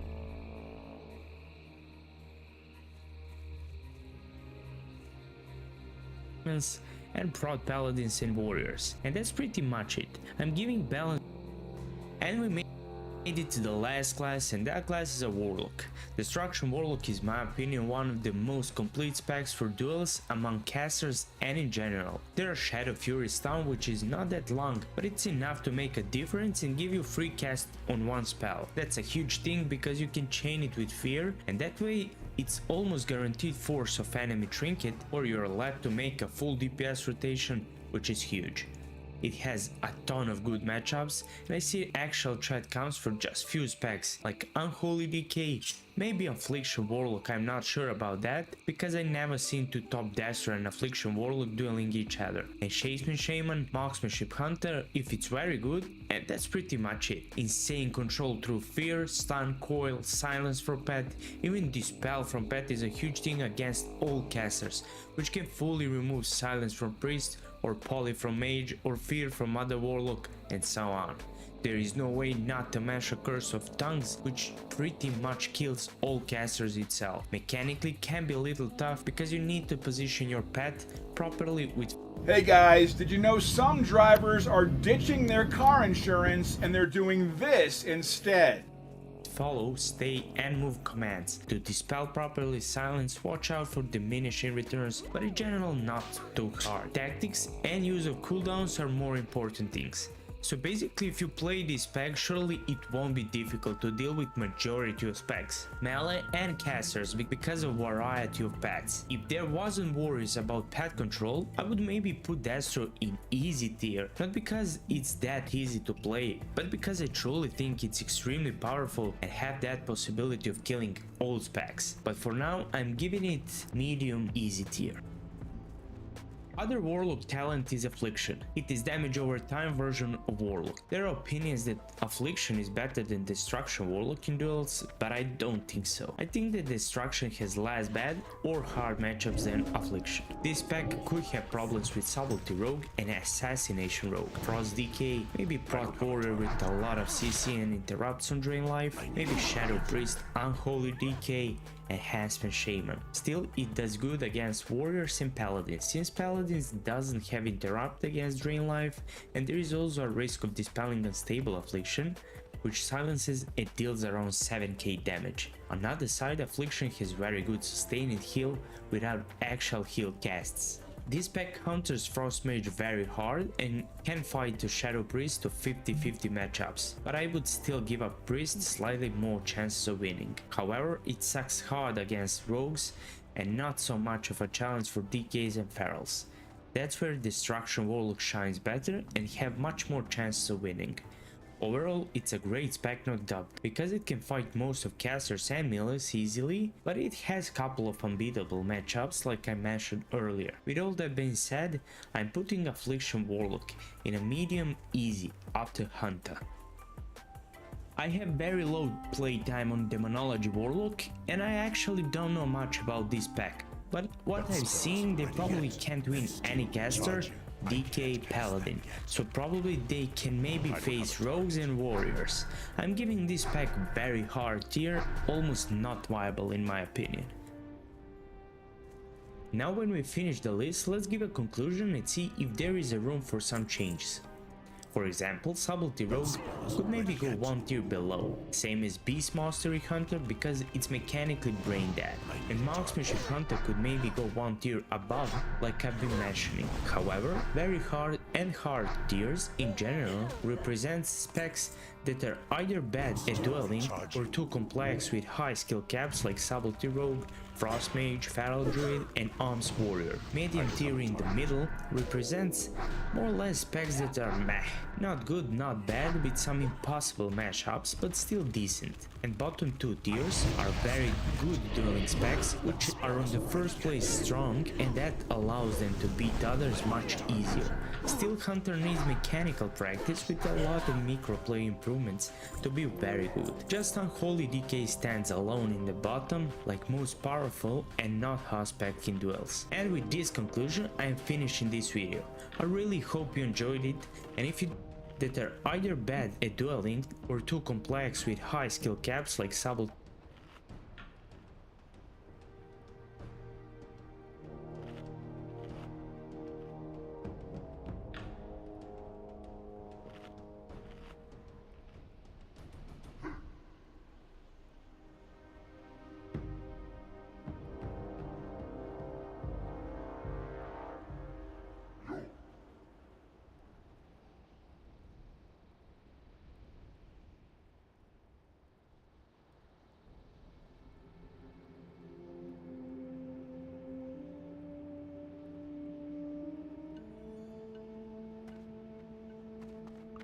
It's still recharging. I don't have a target.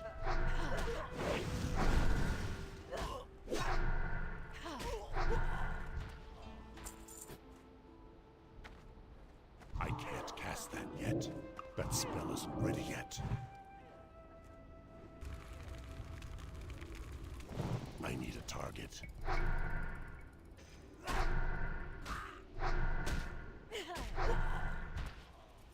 It's still recharging. I can't cast that yet. I don't have a target.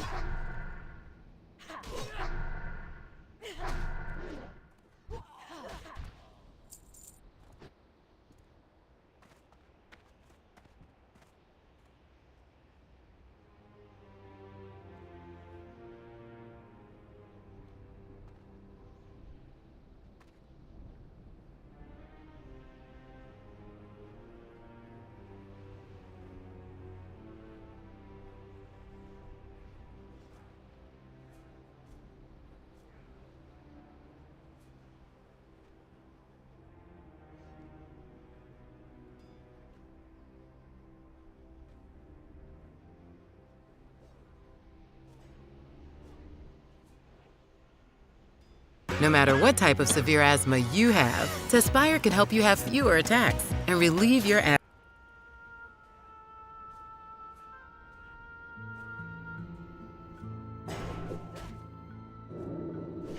It's still recharging.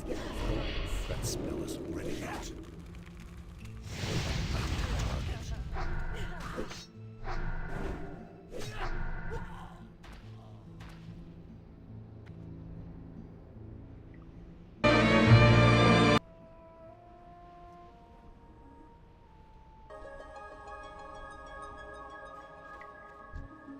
I can't cast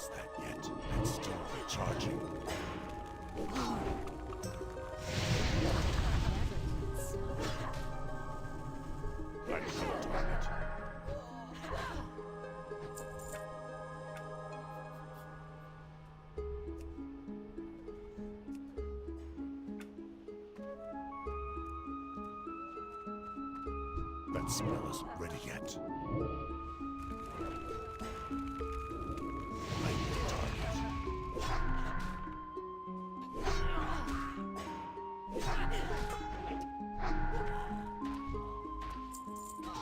It's still recharging. I can't cast that yet. That spell isn't ready yet. I don't have a target.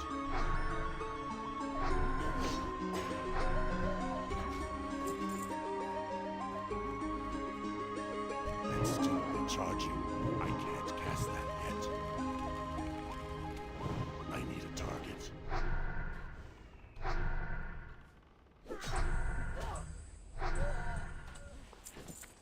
That spell isn't ready yet. It's still recharging.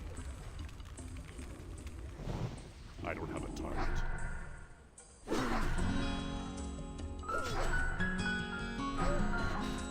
That spell isn't ready yet. I can't cast that yet. I need a target.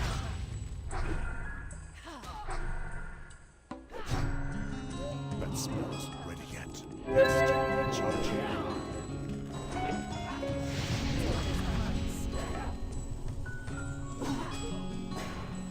I don't have a target.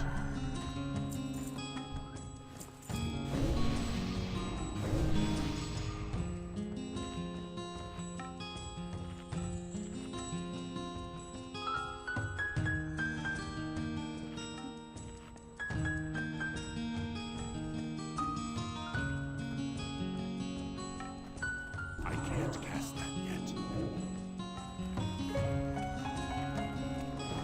I need a target. That spell isn't ready yet. I can't cast that yet. It's still recharging.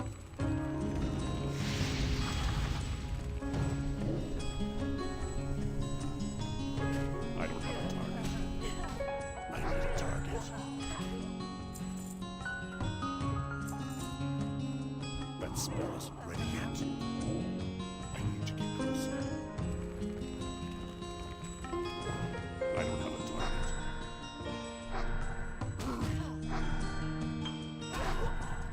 That's still recharging. I can't cast that yet.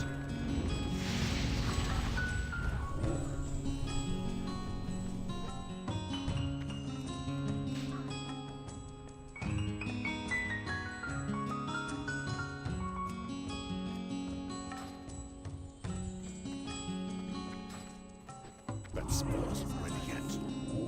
I can't cast that yet.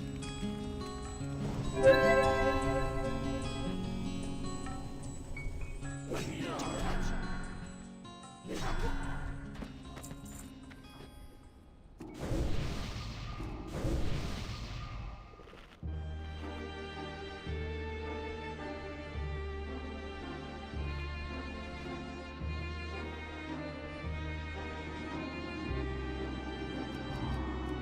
Still recharging. That spell isn't ready yet.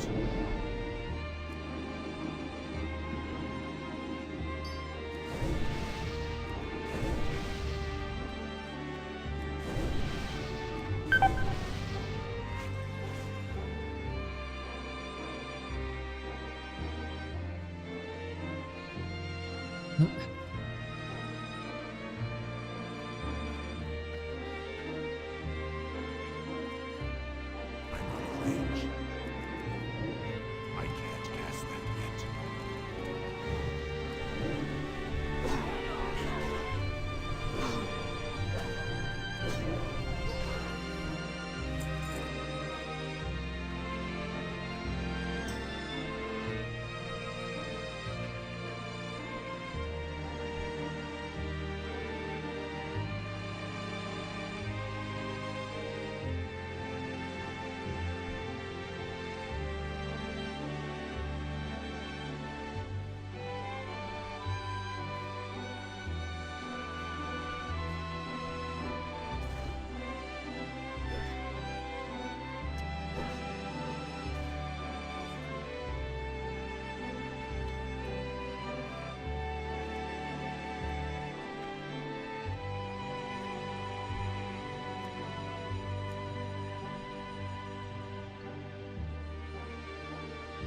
First bot I've seen.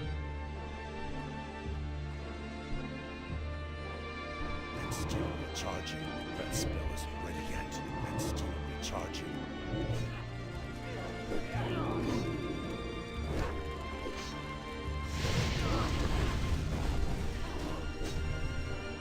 I don't have a target.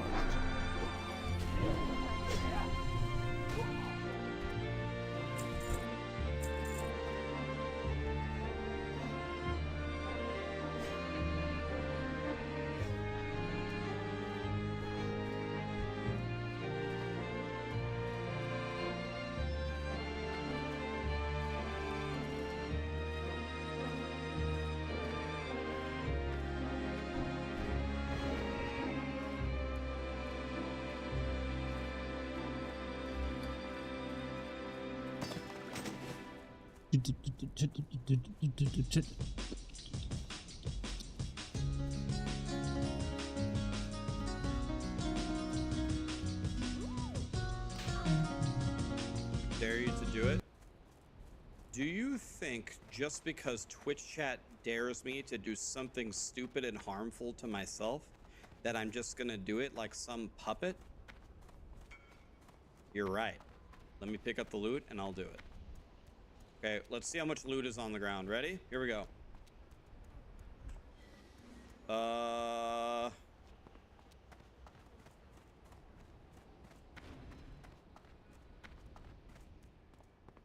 Well, now you know. That's how much loot was on the ground. Well, 4090 couldn't even show you for I 1 feel second. no remorse for the fool. Dare you to do it? He was an infidel on these lands. May his death serve as a warning to all those who threaten to disrupt our way of life. Now let me take a moment to study the dwarf's journal. It is clear the prospector depended on explosives and those noisy vehicles to rip the ground apart. We can expect a new foreman to take over soon. I want to give the dwarves a taste of their own medicine. According to these plans, if we combine nitroglycerin with wood pulp and sodium nitrate, we can create an explosive charge. The riflemen, soldiers, and officers in the keep are known to have the supplies. Collect these items and bring them to me. I will fashion a charge that the dwarves won't forget. I can't cast that yet. And still recharging.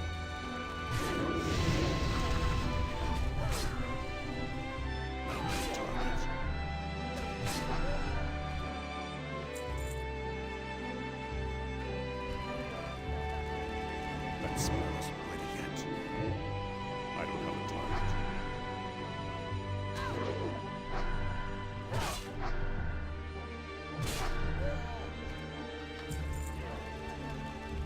I can't cast that yet. I need a target.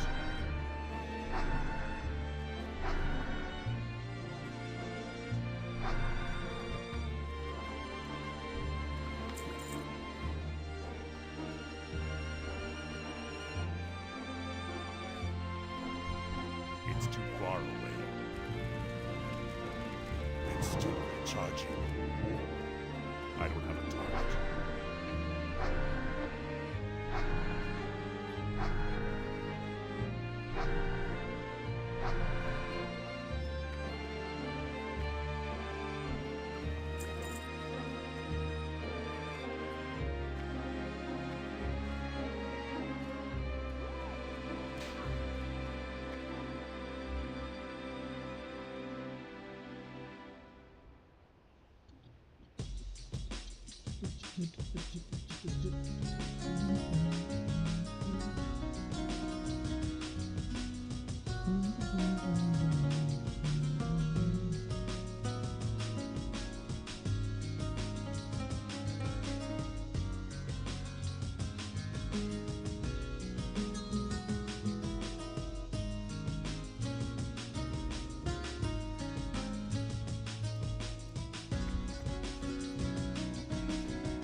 I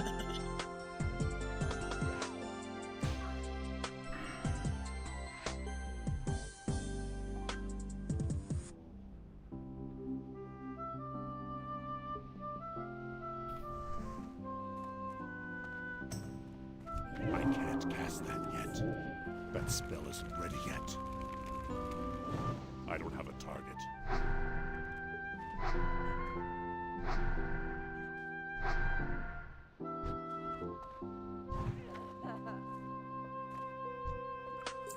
I can't cast that yet. I'm still recharging. I need a target.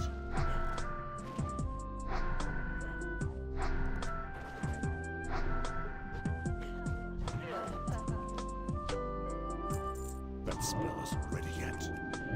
I'm still recharging.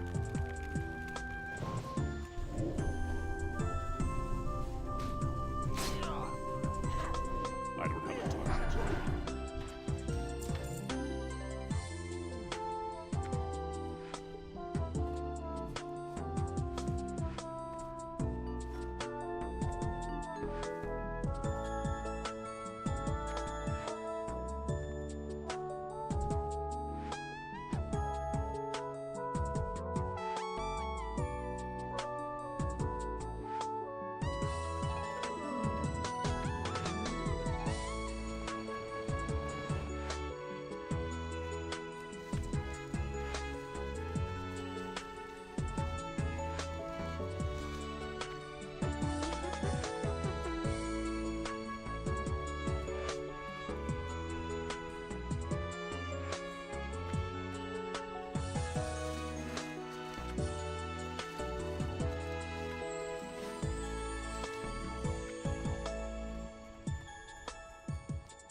That spell isn't ready yet.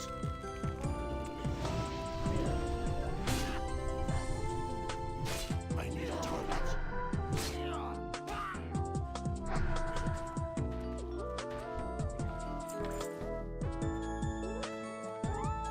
It's still recharging.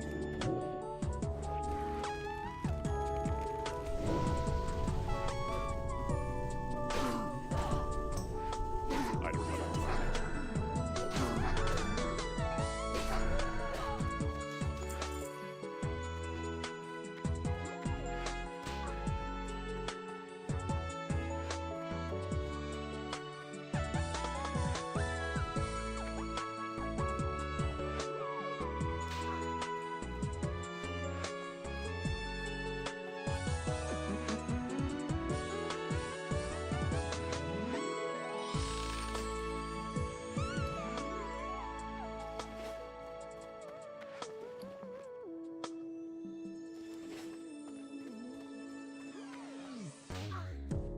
Must be a fucking million nerds in here, man.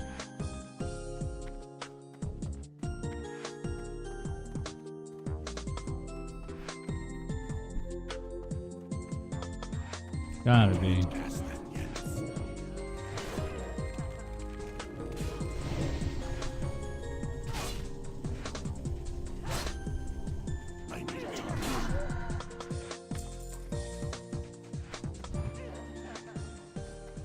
Still recharging.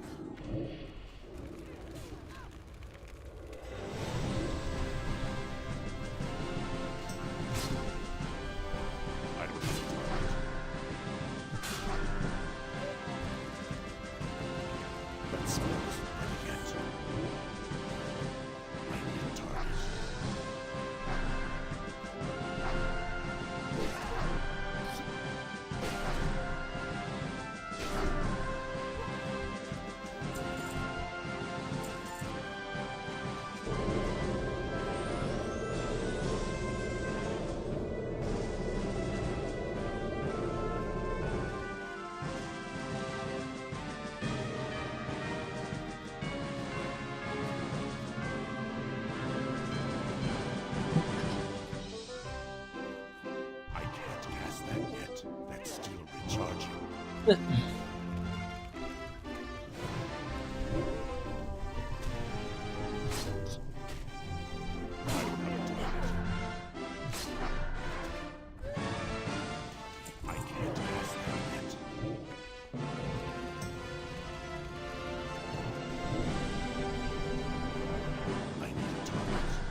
That spell isn't ready yet. It's still recharging. That spell isn't ready yet. I don't have a target.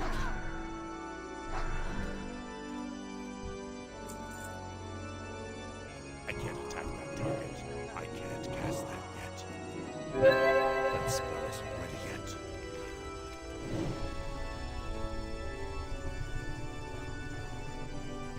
I need a target.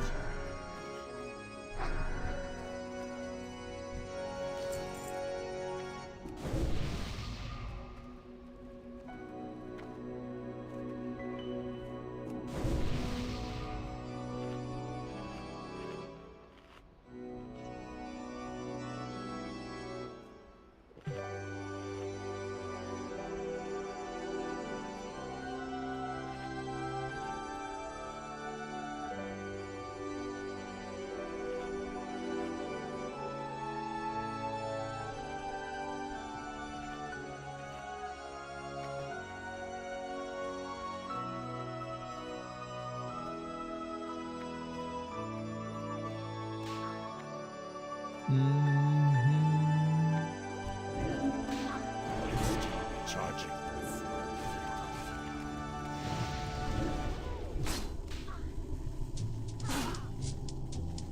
I don't have a target.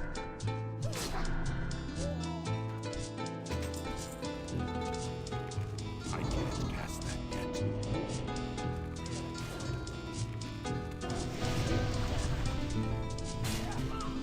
I need a target.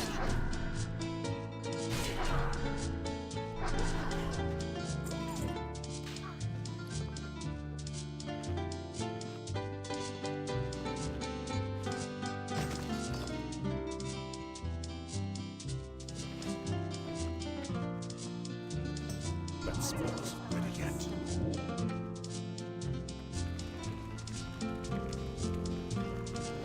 I don't have a target.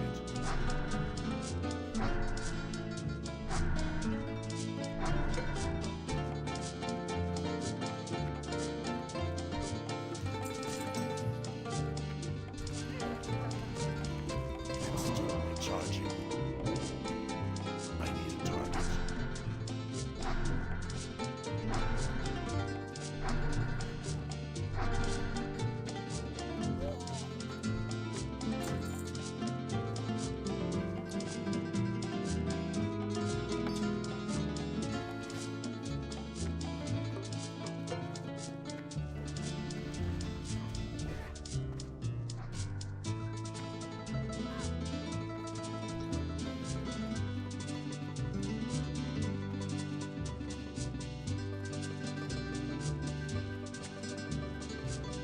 Well, I normally don't come in here, but... Oh, wait, I'm done. I'm paying attention.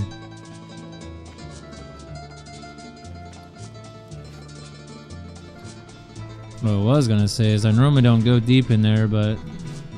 Fucking everything's dead.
Good level up here.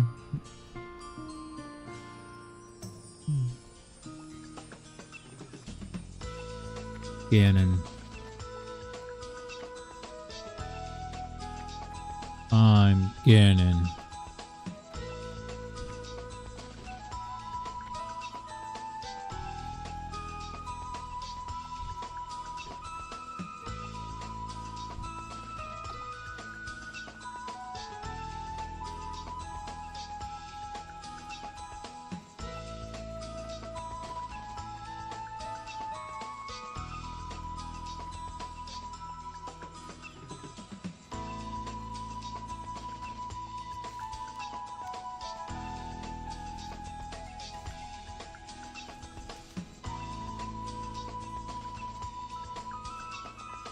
Where the fuck is this motherfucker? Don't tell me the Alliance killed him. Okay. Damn, this bitch walked all the way. Peace. I see you are quite industrious, adventurer. No doubt we shall soon have a fitting surprise for those dwarves. Following Kazgorm's plans, it should be no problem to fashion an explosive charge. Ah, there we go. Now, adventurer, I am going to entrust you with a special task. Take this explosive stick and use it to blow up the flying machine at Baal Modan. Not only is the flying machine a key part of the site's infrastructure, it also serves as a weapon of war. More importantly, it is an icon of power and an insult to the memory of my tribe. Make me proud by completing this heroic task, and you shall be rewarded.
Go on.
I tried to warn you about the danger of robots. They are playing impossible things. They decided to attack me this time. I tried to warn you about the danger of robots. They are playing impossible things. They decided to attack me this time. They say now do the kicks, you fuckface. So I took one of them. People thought it was fun. They looked so innocent, but as soon as they got power, I got a triple. I got one of yours. You have done well, adventurer. May you be revered in Thunderbluff as a defender of sacred Tauren lands and a champion of the Lost Tribe.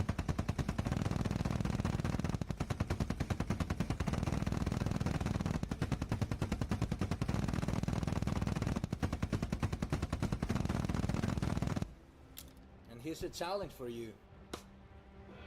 That should take 10 years of engineering.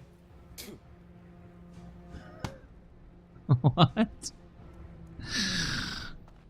I tried to warn you about the danger of robots. They are playing. Oh, am I stupid? I never They decided decided to attack me this time. They say now do the kicks, you fuckface. So I took one of them. People thought it was fun. They looked so innocent, but as soon as they got power. But I got a triple. I got one of yours.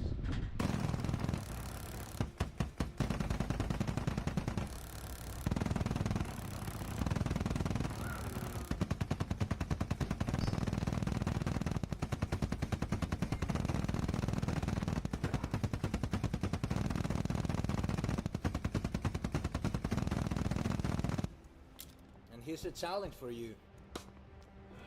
That should take 10 years of engineering.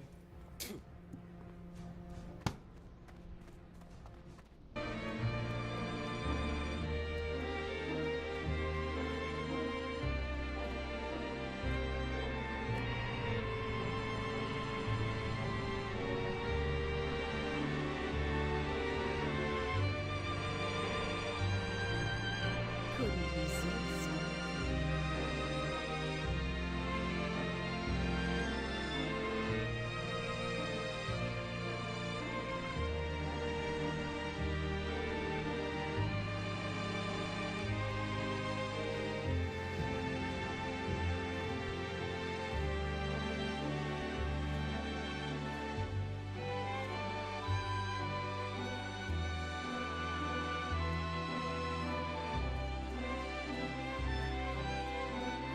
How did I forget this shit when I was here?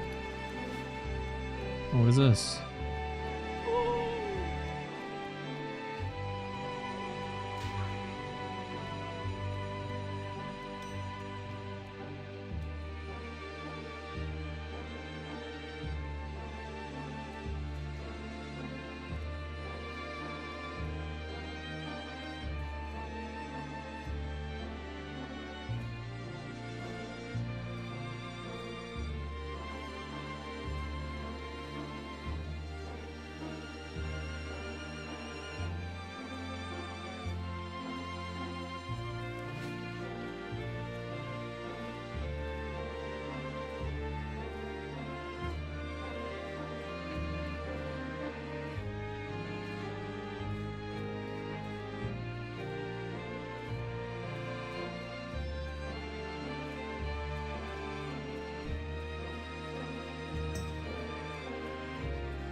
to have the fire extinguisher ready.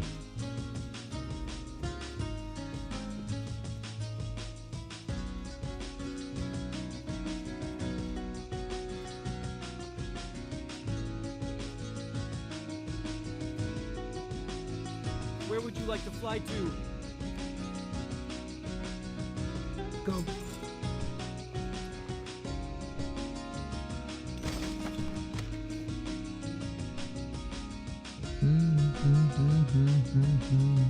No fucking shot.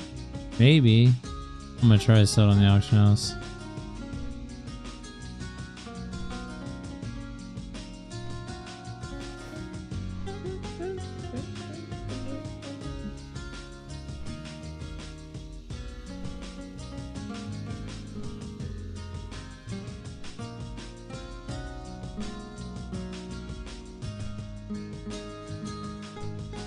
Alright, I'm gonna go eat.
Vanish.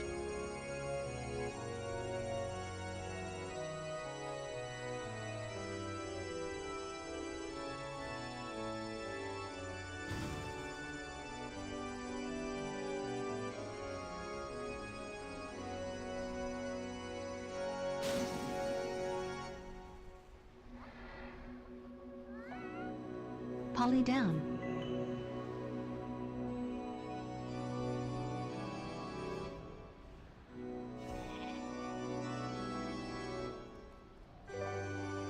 Poly down.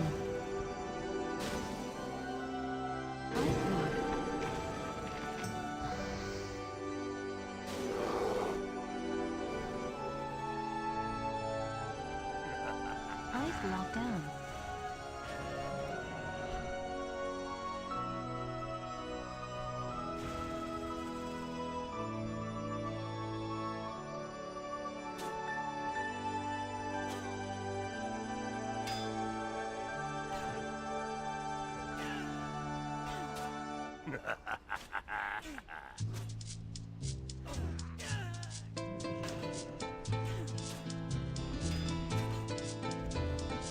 Stealth.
spring.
unfortunately, just downhill from there. And I think the reason why it goes downhill from there is because this game has been out, obviously, for a number of years, and everything in this game, from the quest to the add-ons, to the paths that they take for other dungeons, everything is better. This game, for the most part, is fun to be. To be as efficient as possible. There is so much structure in muted as well. You don't give a shit. You just want to zip straight past it. You've seen it 1,000 times. On to the next mob. You know, getting to the dungeons in the first place, people are like moving beelines straight to the door. They don't find mobs, they just let them chase them, so they soon go to the instance, they get aggro, everything just feels rushed. And if you take a slight step out of the meta, it's almost like their blood will boil and they'll explode in fifth range. I totally get that partying with someone new at the start is painful. Again, like, you've been behind the learning curve when you've passed your test for 5 or 6 years, you're like, come on, just learn the roundabout. There's a massive gap, just go to it and get that. We're all as bred into us as human beings, so I totally understand whether everyone has to be there at least once. And you have to acknowledge that as a player that's played this game for many years. You have to realise that, especially when people are trying to fill the tank or healer role, and trying to plug those gaps, because without those people, it's very difficult for you to continue to run this meta, this continuous repetitive content to get the items you want without them filling those slots, because quite clearly, you don't want to do it either. Now, in these video games, this isn't just a course specific to MMOs. Knowledge is power. If you don't know something, you're automatically considered or a new player, and therefore flavoured for technologies, and ultimately that can boil down to micromovements, that can boil down to skipping certain areas of dungeons, rotations, no boss mechanics.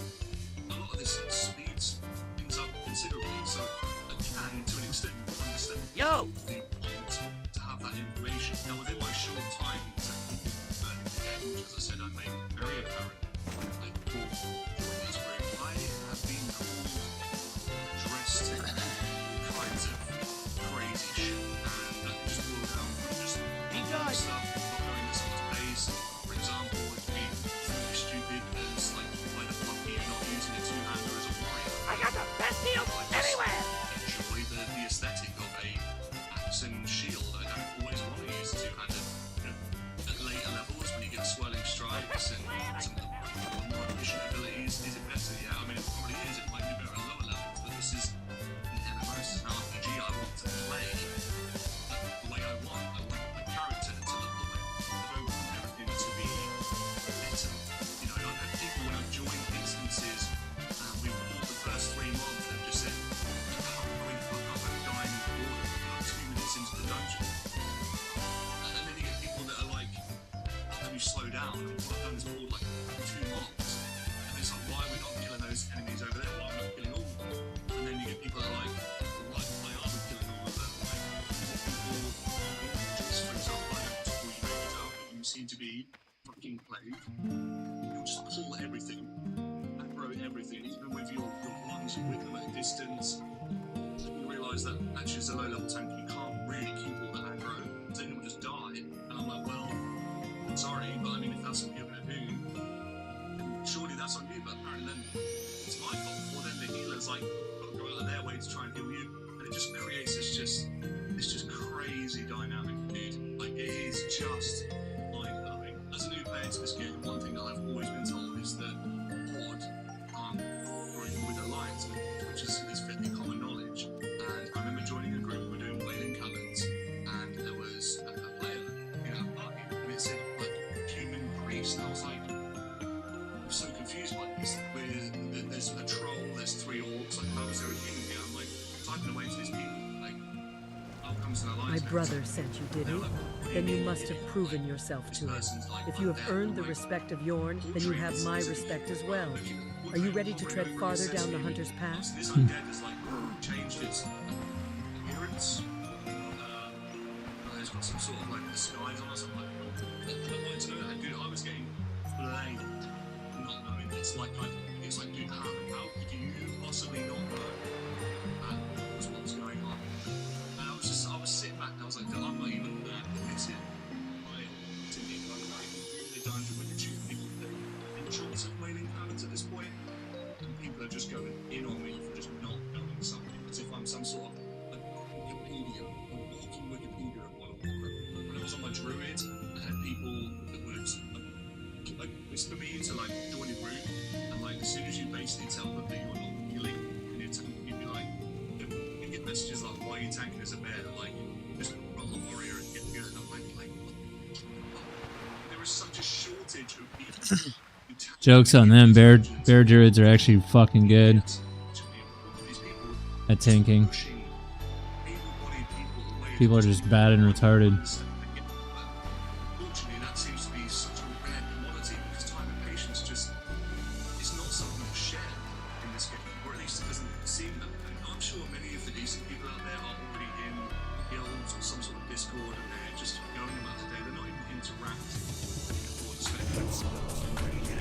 That's what you're doing. I don't understand why. And I don't know, like leave a comment in the comment section, obviously, and just let me know if that's something that is available. Because I want to run this content. I want to tank. I want to get better. And it just seems to be like, I guess your confidence is out the window straight away as soon as you enter these dungeons, because you can just feel. I know it sounds ridiculous, but you can just feel this like negative atmosphere. You can feel the pressure of these people just wanting you to play their way. You know that they can do something. Playing to a standard they want to play to, and it's still got some of the stuff that gets typed in the chat. You just think yourself, how as a human being are you just saying this stuff? It's just wild to me. Those are Oh my god, you sound like a bitch, dude. Wow, people talk shit to you in a video game. Make a video about it.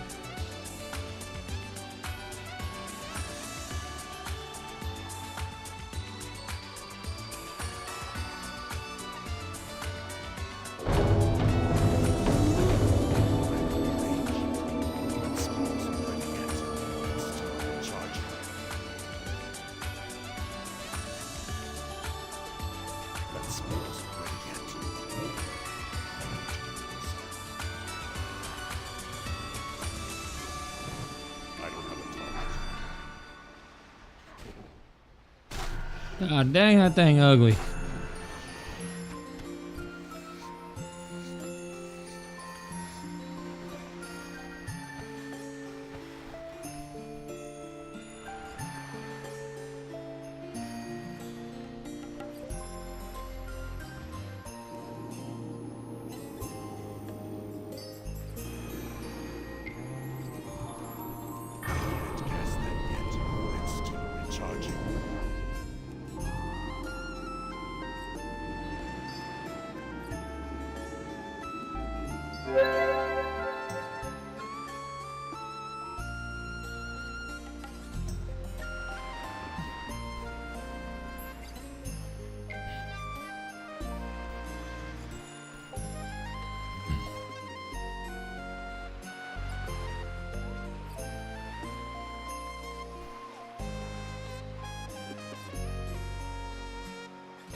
What? You now are one with Isha Awak, adventurer.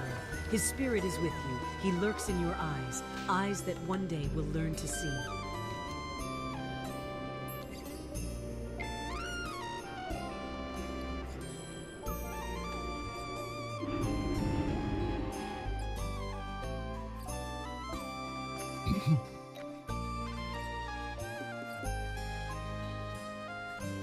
What brings you here? Goodbye.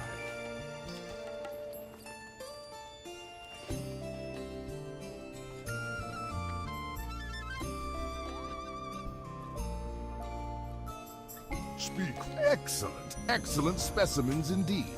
The Quillbore are further along than I had expected. Here, adventurer, take this and get out of my way. I'd better take a closer look at these weapons. We may have underestimated our enemy, and that's the kind of mistake we can't afford to make. Adventurer, you have done well in helping me in the past. The war chief is pleased thus far with what I've accomplished, and asks me to continue with renewed determination. My honor dictates that I give you proper recognition to the war chief for all you have done. But first, I would ask you for your help again. Travelers recently came from the south from a place called Thousand Needles. There they killed a kobold who had an unusual ore sample, but they would not sell it. I want a sample of that ore to examine. The thunder lizard Oatonka is called Blue Bolt by the Tauren, for within him resides a speed that belies his size. It is said that lightning struck Blue Bolt long ago, and fed from the sky's rage, the great beast's energy is without limit. May his energy flow through you, adventurer, for you now keep pace with Oatonka. The Thunderhawk is a rare beast of the Barrens, and its death can portend great fortune or great doom. But Washte Pawn, called Spirit Biter in Torah, can bring neither or both. The pain you felt from hunting Spirit Biter is the pang all Additions feel this will year. make great gains at great costs. The sting you felt. Thank you for the follows, friends. This is Lettuce.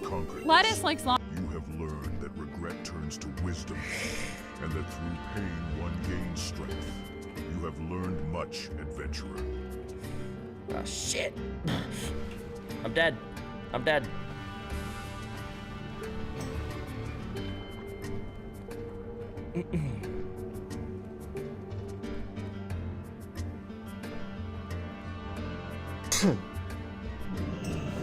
As a longtime hunter player, I think that would be fine. It's super important to have pet follow on Quickbind to recall it when it does dumb shit like that. Yeah, but what if you don't notice it doing dumb shit?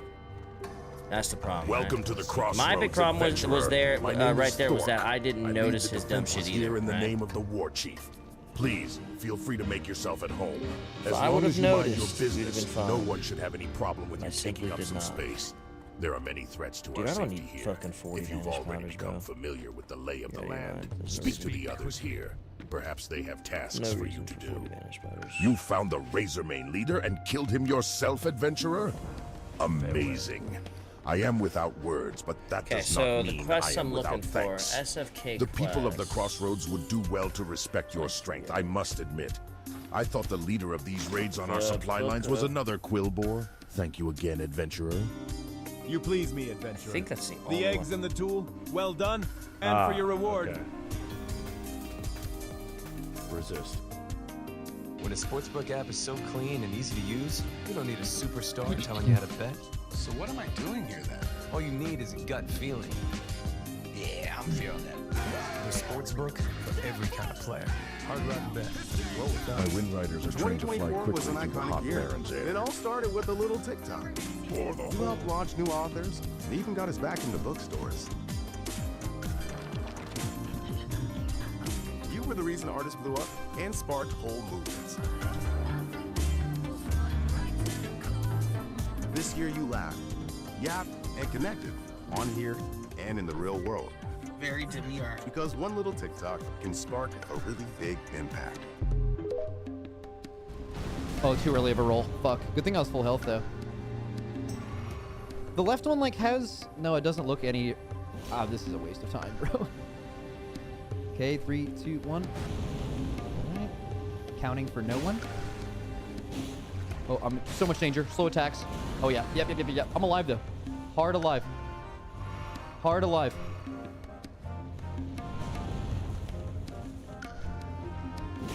I'm just all on this foot, baby. Oh, nope, we're dead. We're alive.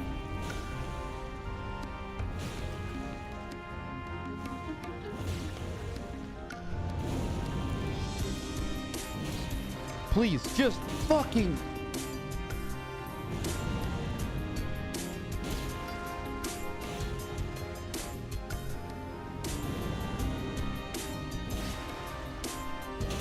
Yes! Please! Yes, where's this? No, I'm in the back. No. Around to the front. Yeah. How do I? No. No. Where's the stagger? Please. That's his face. Do it. No. Bro, he's on a slope. No. Fuck you. I mean, I'm fucking mad. All right, fuck, we just gotta do it again. That's fine.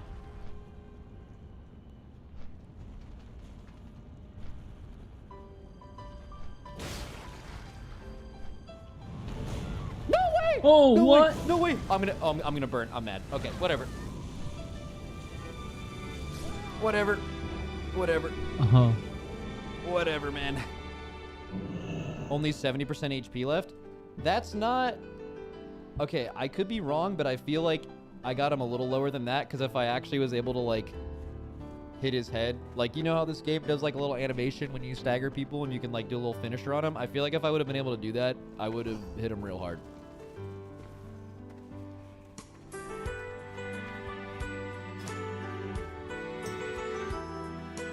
Alright, so you just have to, like, stagger the same foot a bunch of times? That was pure luck. I totally fucked that up.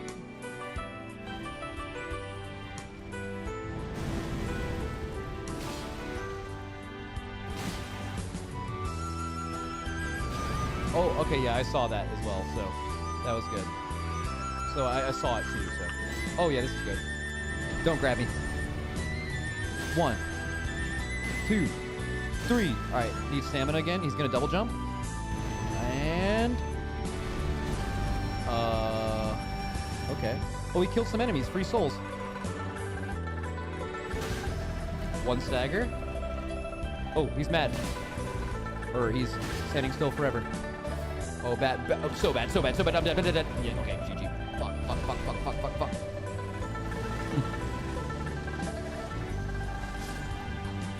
Ah, that's bad. Okay, maybe I should use some of these faith buffs that I have, right? Right? They just, like, make me stronger. Maybe I can stagger faster. Fight him on your mount. I feel comfortable with how I'm fighting him right now. I guess the only reason that mount felt bad is on the way in on your mount, he, like, punishes you crazy, right? He, like, crazy punishes you. So I guess I felt like that wouldn't have worked. But, like, as soon as you can get him to do that, you can kind of just, like... I don't know. I feel like I have a good handle on dodging him on the ground. Is the first thing you do when you play this game supposed to fight this guy? Because he looks very fightable.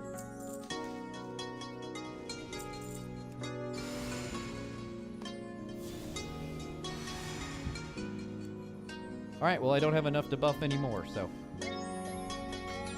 Do not kick fucking rocks at me. Fuck you. Can I jump this? Oh! I'm sick! Get fucking destroyed, kid! No, stop that. Bro! Get absolutely fucking toasted.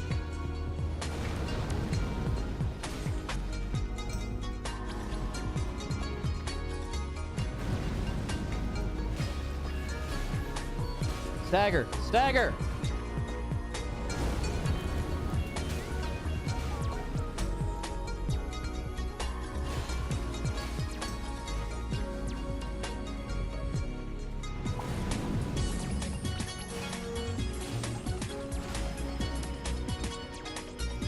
Bro, this is so easy. Maybe some of his other movesets are hard. Oh yeah, he was gonna grab me right there. I feel like this is actually so much easier. No! What? Maybe you just have to range that? I hope I don't get slope maxed again.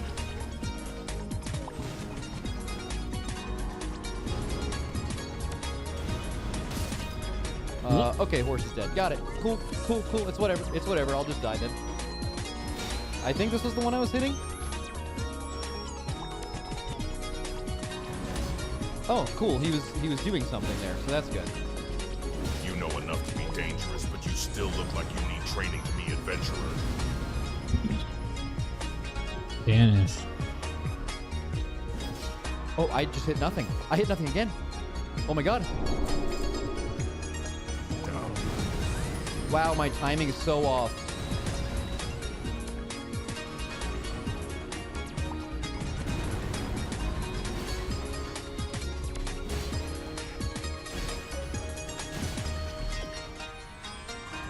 No, no, man. Fuck.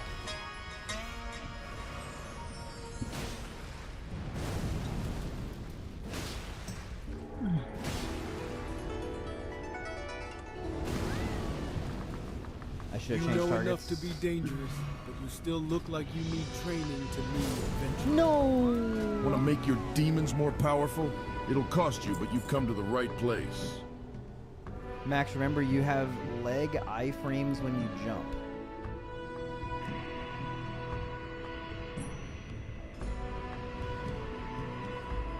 Wait, what? Oh, on the horse. Oh, so you can... Victory!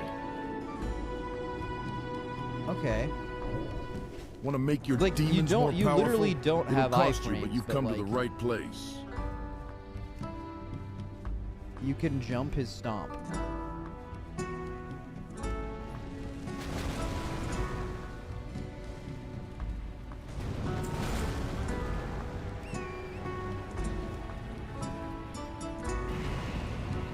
Yabu. Oh yeah, range helps a lot with that.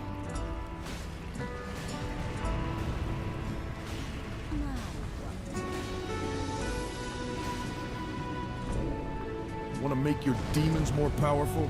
It'll cost you, but you've come to the right place.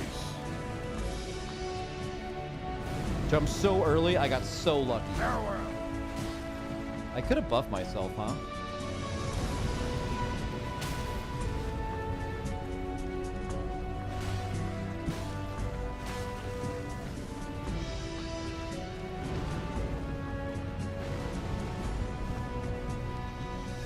What do we got at 30? Big level? I just got so lucky I didn't Better need that Soul attack at all. Stone, Demon Armor rank 2, Drain Life rank 3. I think that's the big one. We get Hellfire finally. Bro, That's do huge. something. What does this Buddy. do? Buddy, do something. What are you doing right now? What are you doing? You're absolutely throwing, kid.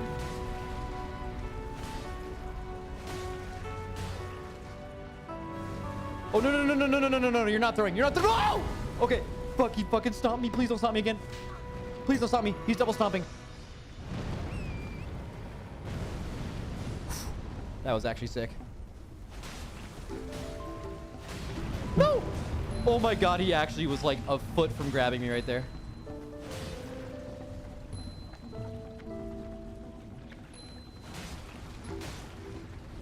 No, no, no! Oh! Okay, he's about to stagger. Maybe this hit? Okay, no, no, no, no, don't get stomped. Okay, he just went the other way. Cool. I am an This has orc got to of be stagger right here, right here, right here. medicine. If you have come here to learn, No, I shall no. do my best to teach. Please, buddy! Okay. I rolled away. That was my fault. I'm so ahead, though. I'm so ahead. I should be able to just finish this.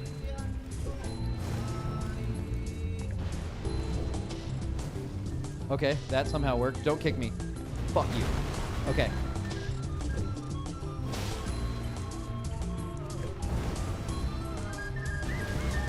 Okay, I'm just gonna get hit by that. That's whatever. Please stop doing all these things, by the way. Please get staggered. Right there. No! Oh, that's so sad. That's actually so sad. I'm throwing. You know, it's gonna feel so sad is when I stagger.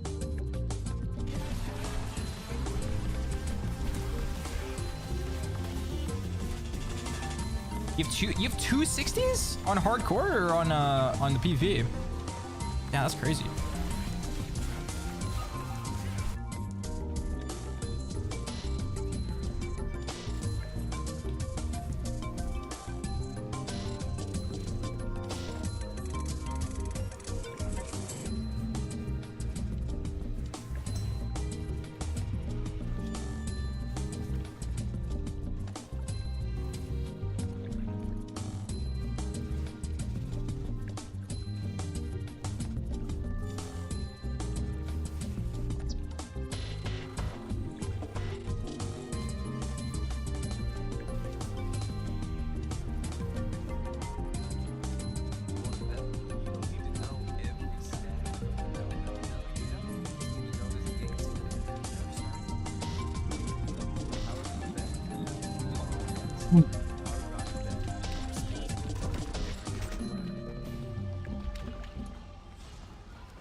You haven't lived until you've looked down on the world from the back of a Wind Rider.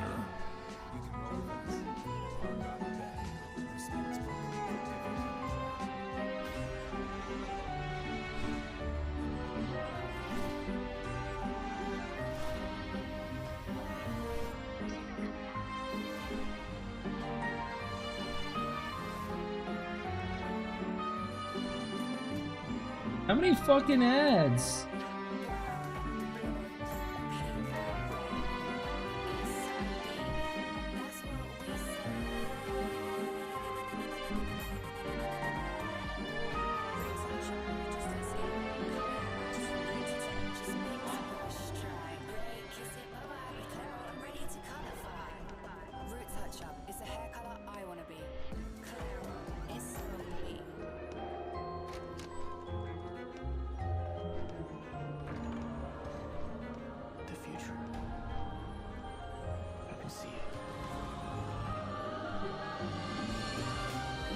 Should have rolled them instantly. It's whatever. I'll kick with her and go.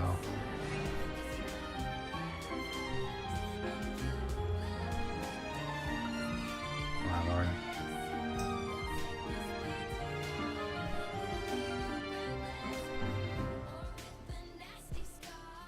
The anima's about to end, then we're gonna do all that. Shit, someone wasn't gonna get that one to look like. Kick both of the fears. I have no CDs now though. This thing's gotta die. Possible volley in the back. Do this with Saul. Could be Stephanie. Yeah, I know I can't do Stephanie right now. Holy fuck. Bro, I don't know what to play. Whatever. Big damn. What are we going? The Beast Mastery Hunter or what? Yeah, just go hunter, go hunter, go hunter. No target Okay, shots. I widowy stun the healer for global.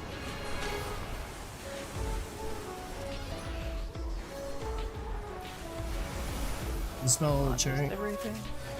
That's widowy so fucked up. Dilate you, don't press. I'm gonna fly you for HPS. Okay. Nice. Should have you, I think. Okay, Oh! Whoa. Are we wrong? Wowie? Okay. I'll give you dark. I hit the wet. I'm gonna do this. You hit the wet? I widowy feel everything. I don't have you. You're doing 2 million HPS, by the way. Stunning everything. IDR sleep. Nice, Okay. green cap. I just didn't see it. We got total we died, mob we died. overlap. Pen. IDs. Like, bro, the amount of precogs we get is so crazy.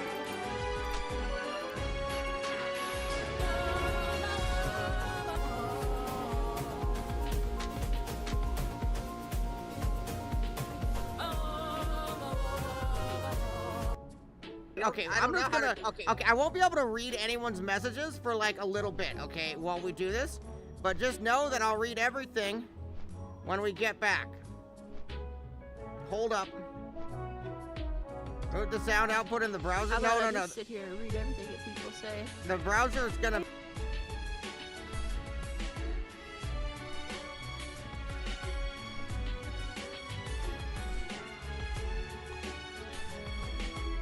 Blades of light!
Loktar!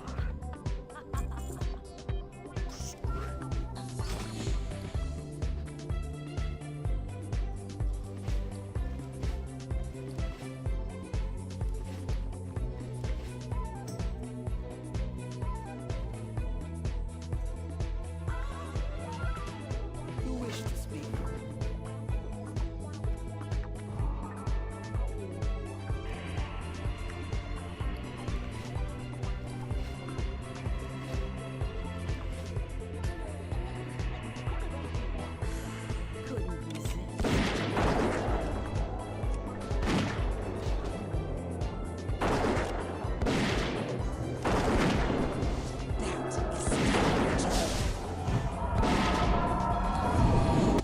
When a sportsbook app is so clean and easy to use, you don't need a superstar telling you how to bet.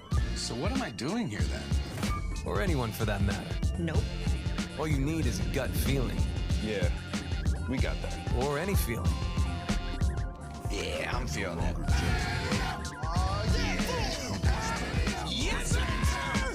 The sportsbook for every kind of player. Hard Rock Bet. Roll with us.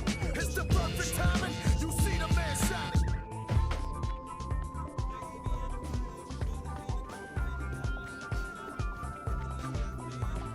What do I want to do here? I'll just hit him for 2. I could hit him for 6 with this thing, and then he's like dead next turn. I guess I could do that next turn too. Let's just use another life tap. Why did you put that card in the right? Oh. Oops. That was just a mistake. Okay, now put this here.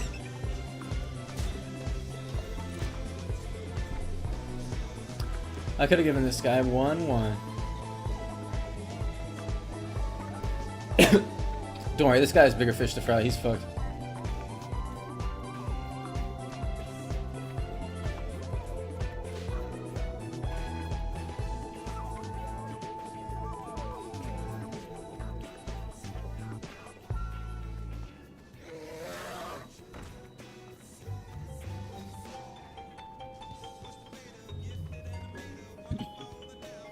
Oh my god. The game gonna fuck me? Yeah, I think you have this game. Yep, pretty sure. Oh, he froze it. Let's see. Talk to you soon. I know what I'm gonna do. I'm gonna power overwhelming my little owl, and then I'm gonna AoE these two.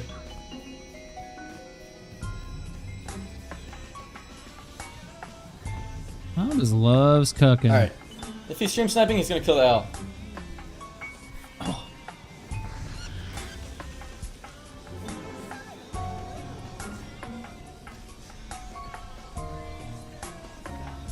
You have this one?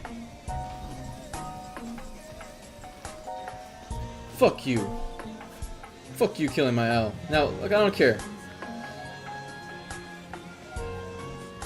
I'm just gonna blow up on all this bitches.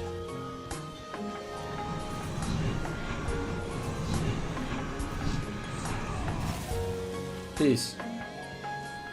Now.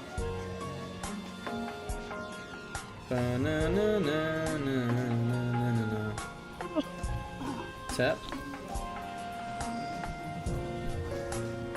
Got cooked. Okay, die, bitch.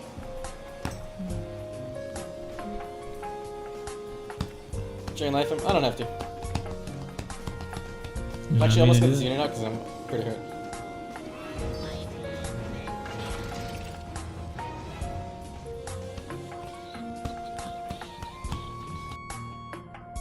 Collection. You shall die slowly. Okay, we got rope. I'm not ready. I am here, my beloved.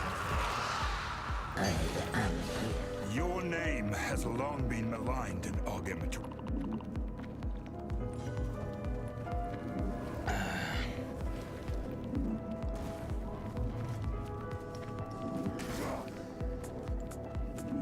God damn, son. At last, it's open. I'm the little Act 1 god, bro. The Act 1 god. Look at my damage, guys. It's huge.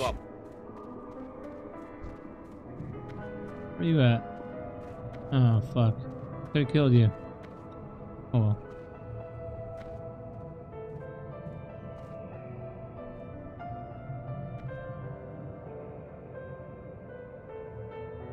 On a tier list.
Is this even accurate?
Listen, there's a good chance somebody's trying to hack your website right now. You gotta make sure you're covered. What is going on, guys? In today's video I will show you the new best builds tier list in Path of Exile 2. So a few days in, and again we have another patch with yet again more changes to a lot of builds that we use and love. So if you're wondering what is the best and most relevant build for every single class and ascendancy, and what new rankings has your build moved to or from, then this is the video for you. And lastly, if you're looking for any of these builds on the website, then click my link in this video's description or the pinned comment. So let's start off with the D tier, and the builds that we have right here have been completely nerfed to the ground.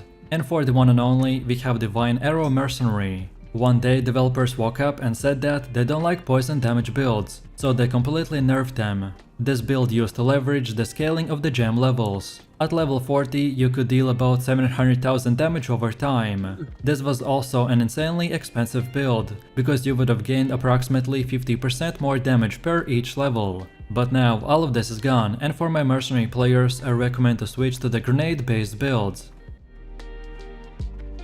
Next up we have the Grenade that I build, which deserves to be placed right in the C tier. This setup is the Gas Grenadier that has very high movement speed, along with the Lightning Warp to teleport around even faster. So we will be exploding our Gas Grenade with the Explosive Shot. That will help us to clear big amount of enemy groups in just few seconds. By using the specific gear and building our skill tree around the nodes like the cluster bombs, point blank and many more, it will enable us to upgrade our grenades and projectile area and damage. Our general gameplay loop will consist of, first of all, while killing regular monsters, comboing our gas grenade once or twice into the explosive shot to detonate the gas for multiple explosions. Most of the enemies will die to a single gas grenade combo, so this build is pretty straightforward.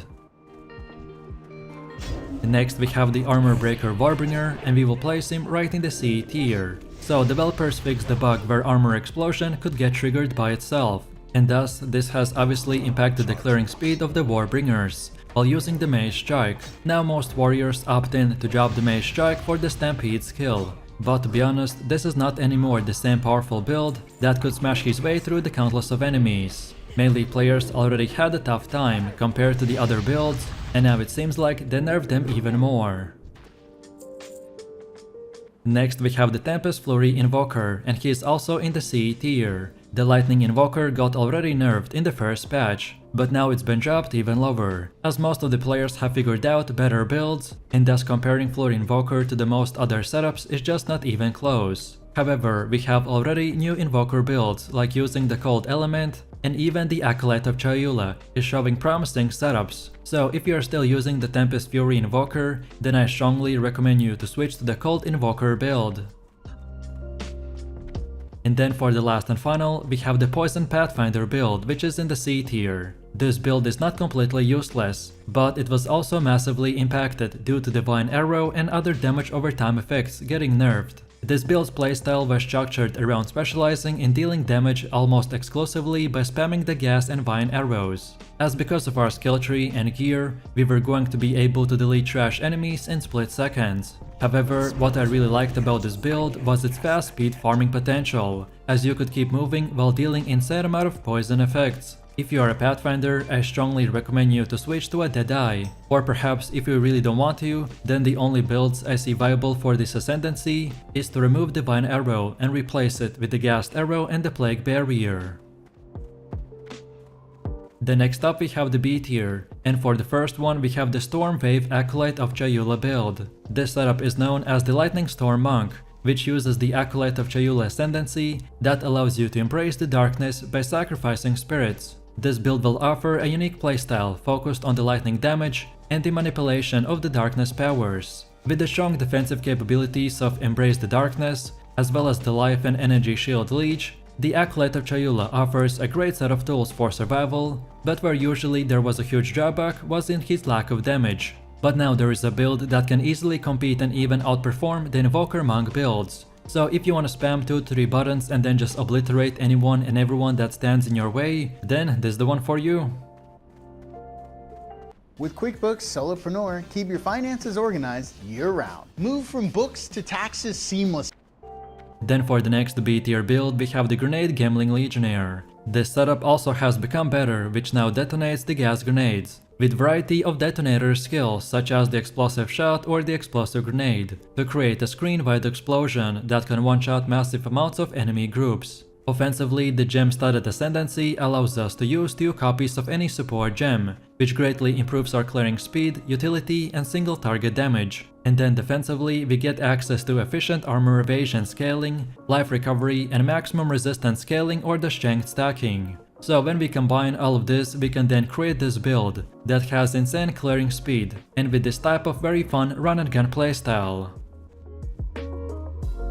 Then next up we have the Ignite Titan, and we will place him right in the B tier. In my opinion, if you are looking for the best melee build, then this is it. The main focus of this build is to scale the Ignite from attacks. Our main skill is the Hammer of the Gods, which does incredible amount of single target damage, with no element penalty, but it has a long cooldown. Ignite effect does damage based on the size of that hit that has been generated, and is more likely to ignite based on how big that is. Of course, like most melee builds, the armor explosion was nerfed, but as your main focus is on Ignite, so the Titan wasn't impacted as much as the Warbringer.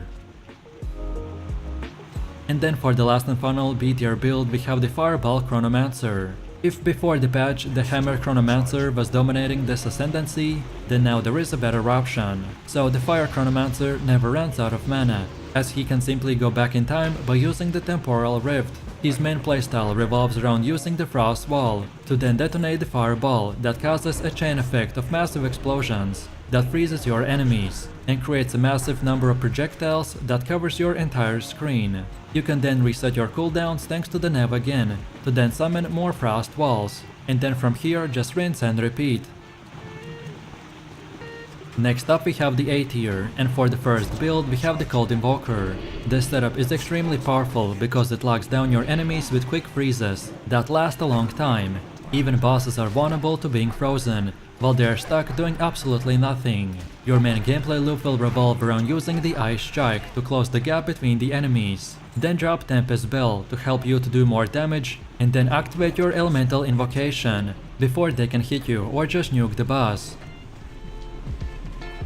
Then for the next A tier build we have the Bone Storm Blood Mage. I was very surprised about this build, because until now the Blood Mage was really bad, because the Life Leech is just not working as intended, and especially at the start of the game, most builds were really struggling to keep up with this ascendancy, because as a Blood Mage, if you did not get at least 2 or 3 ascendancy points, then you were completely useless as a character.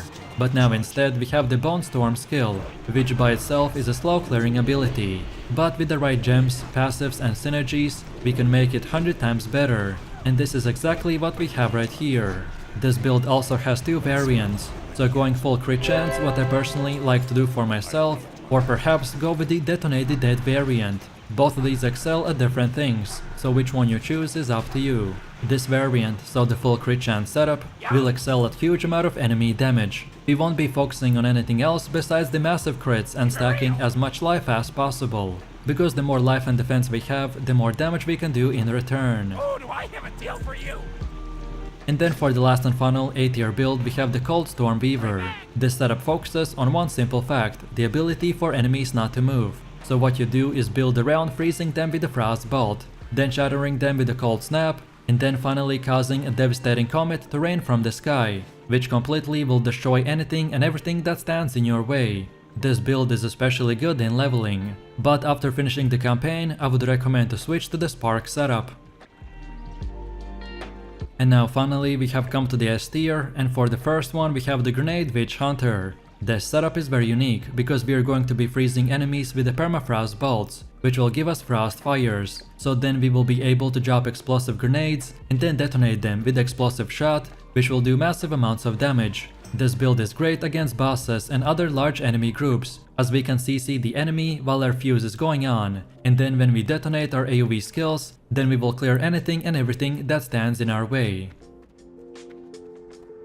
Then for the next S tier build we have the Sparkstorm Weaver. This setup is super fun and has insane amount of lightning damage. Also, as you can see, it is one of the most visually impressive builds in the game, as the sorceress paralyzes and destroys monsters with a barrage of lightning. Our build has insane mobility and great speed farming potential, by shredding through maps and hardened content with ease. The Archmage with the Lightning Condiant and the Spark skills together make up the bulk of our insane DPS. At some point in the later game, some lowered gear players might run into a mana problem, but lucky for us, the Sorceress has many tools to address this problem. And with optimized gear, we need nothing more than a single stat roll on our weapon or gear to completely solve the issue. Next we have the Minion Army Infernalist build, and we will place him right in the S tier. This setup is the Spirit Minion build, which summons bunch of raging spirits by casting the Flame Wall for the offense. And then also for defense, we get to command a minion army. So unlike most other setups where you only get to command or cast spells, well in this one we get to do both, and thus increase our DPS even higher. By using specific gear and building our skill tree around the nodes like the Power of the Dead, Fear the Dead, Silent Guard and many more, it will enable us to upgrade our minions and projectile area and damage. So if you're ready to explode anyone and everyone that stands in our way, while also getting a skeleton army that follows and protects you, then this is definitely for you. And now for the last and final S tier build, we have the Lightning Arrow Deadeye. This setup is known as one of the best and fastest setups that you can use to farm maps and other endgame content. Like you can see from the gameplay, we are basically deleting enemies in split seconds. We can also delete bosses by having also a very high boss damage, by using the cast on shock and the ball lightning. At some point in the later game, some lowered gear players might run into a mana problem, so likely you will want to get a mana on hit. But besides that, if you want to zoom through the content with the best build in the game, then the Lightning Arrow build is definitely for you. So let me know what you think about this PoE tier list in the comments below. If you enjoyed this, then you definitely don't want to miss my top 3 best builds video, where I showed the most powerful builds with detailed guides. So click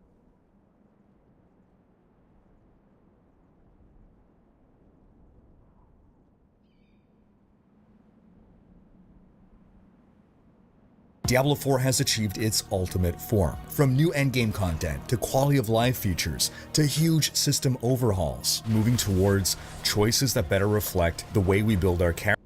Hi everyone, it's Rax. Continuing our build guides here, we made 4 leveling guides, and then we made the endgame guide for the monk. As you guys voted, you wanted me to do the monk first. Then you also voted for me to do the ranger second, and my Lightning Arrow Deadeye here is an absolute beast. I have not died a single time in the endgame. Not one time. It's 0 deaths. And I'm already on, I just completed the T13 maps, so now I'm on T14 maps. So I'm also a lot further than I got on my monk. So I have a very, very awesome build to show you here today. And I want to thank all the people on my stream who were with me for the last couple of days. I can tell a lot of people are playing Ranger, man. A lot of people are playing Deadeye and playing this build, and a lot of them had some really awesome ideas on exactly what to do with it. So I've never done a T14 map on any character. You can see on my quest here. I'm confident. Let's pick a map. Let's throw it in, a big juicy one, a big yellow one, and here we go. So one of the most beautiful things about this build is, for most of it, all you have to do is shoot lightning arrows, right? We're just going to shoot lightning arrows and just letting them roly-poly into me. They can't do anything to me. I'm fine. Again, no deaths on this character in the end game. I don't have any mana pots. Just let me go click the well here. When you're playing against the trash, you can just essentially just shoot them and just run forward. You don't have to use, there's no combos here. It's so strong that, yep, dead, dead, dead, dead. Actually, in these T14s, it's kind of weird. They can actually take a hit or two. It's weird. I haven't seen that the whole time. Usually everything is just dead in one arrow. But I want to show you something really cute on a rare. Okay, let me run away from him for a moment and tell you what I'm going to do. I'm not going to fire a single lightning arrow at him to kill him. Lightning rod is what we're using in the leveling guide, and it throws all these little lightning things down, and they don't quite do as much damage as lightning arrows. However, there's a little trick you can do. You can throw an orb of storms on top of it, and it's going to start electrocuting as many of them as you can summon. And if you just keep summoning them, it turns into a giant bomb, which I will explain later. So watch me do this. So here we go. Where is that elite at? There he is. Okay. I'm going to curse him. I'm going to drop my bomb and dead instantly. No chance. Gone. You can do that with bosses too. So The beautiful thing about this gameplay is you run around and you shoot lightning arrows, and that just clears the whole map. And then for bosses, you lay your little orb, and then you just spam the lightning things inside of it. It's just a huge bomb, and they're dead. And there's a lot of other cool little things happening behind the scenes just automatically, which is why this is so crazy strong. Okay, I think that's enough gameplay. I think we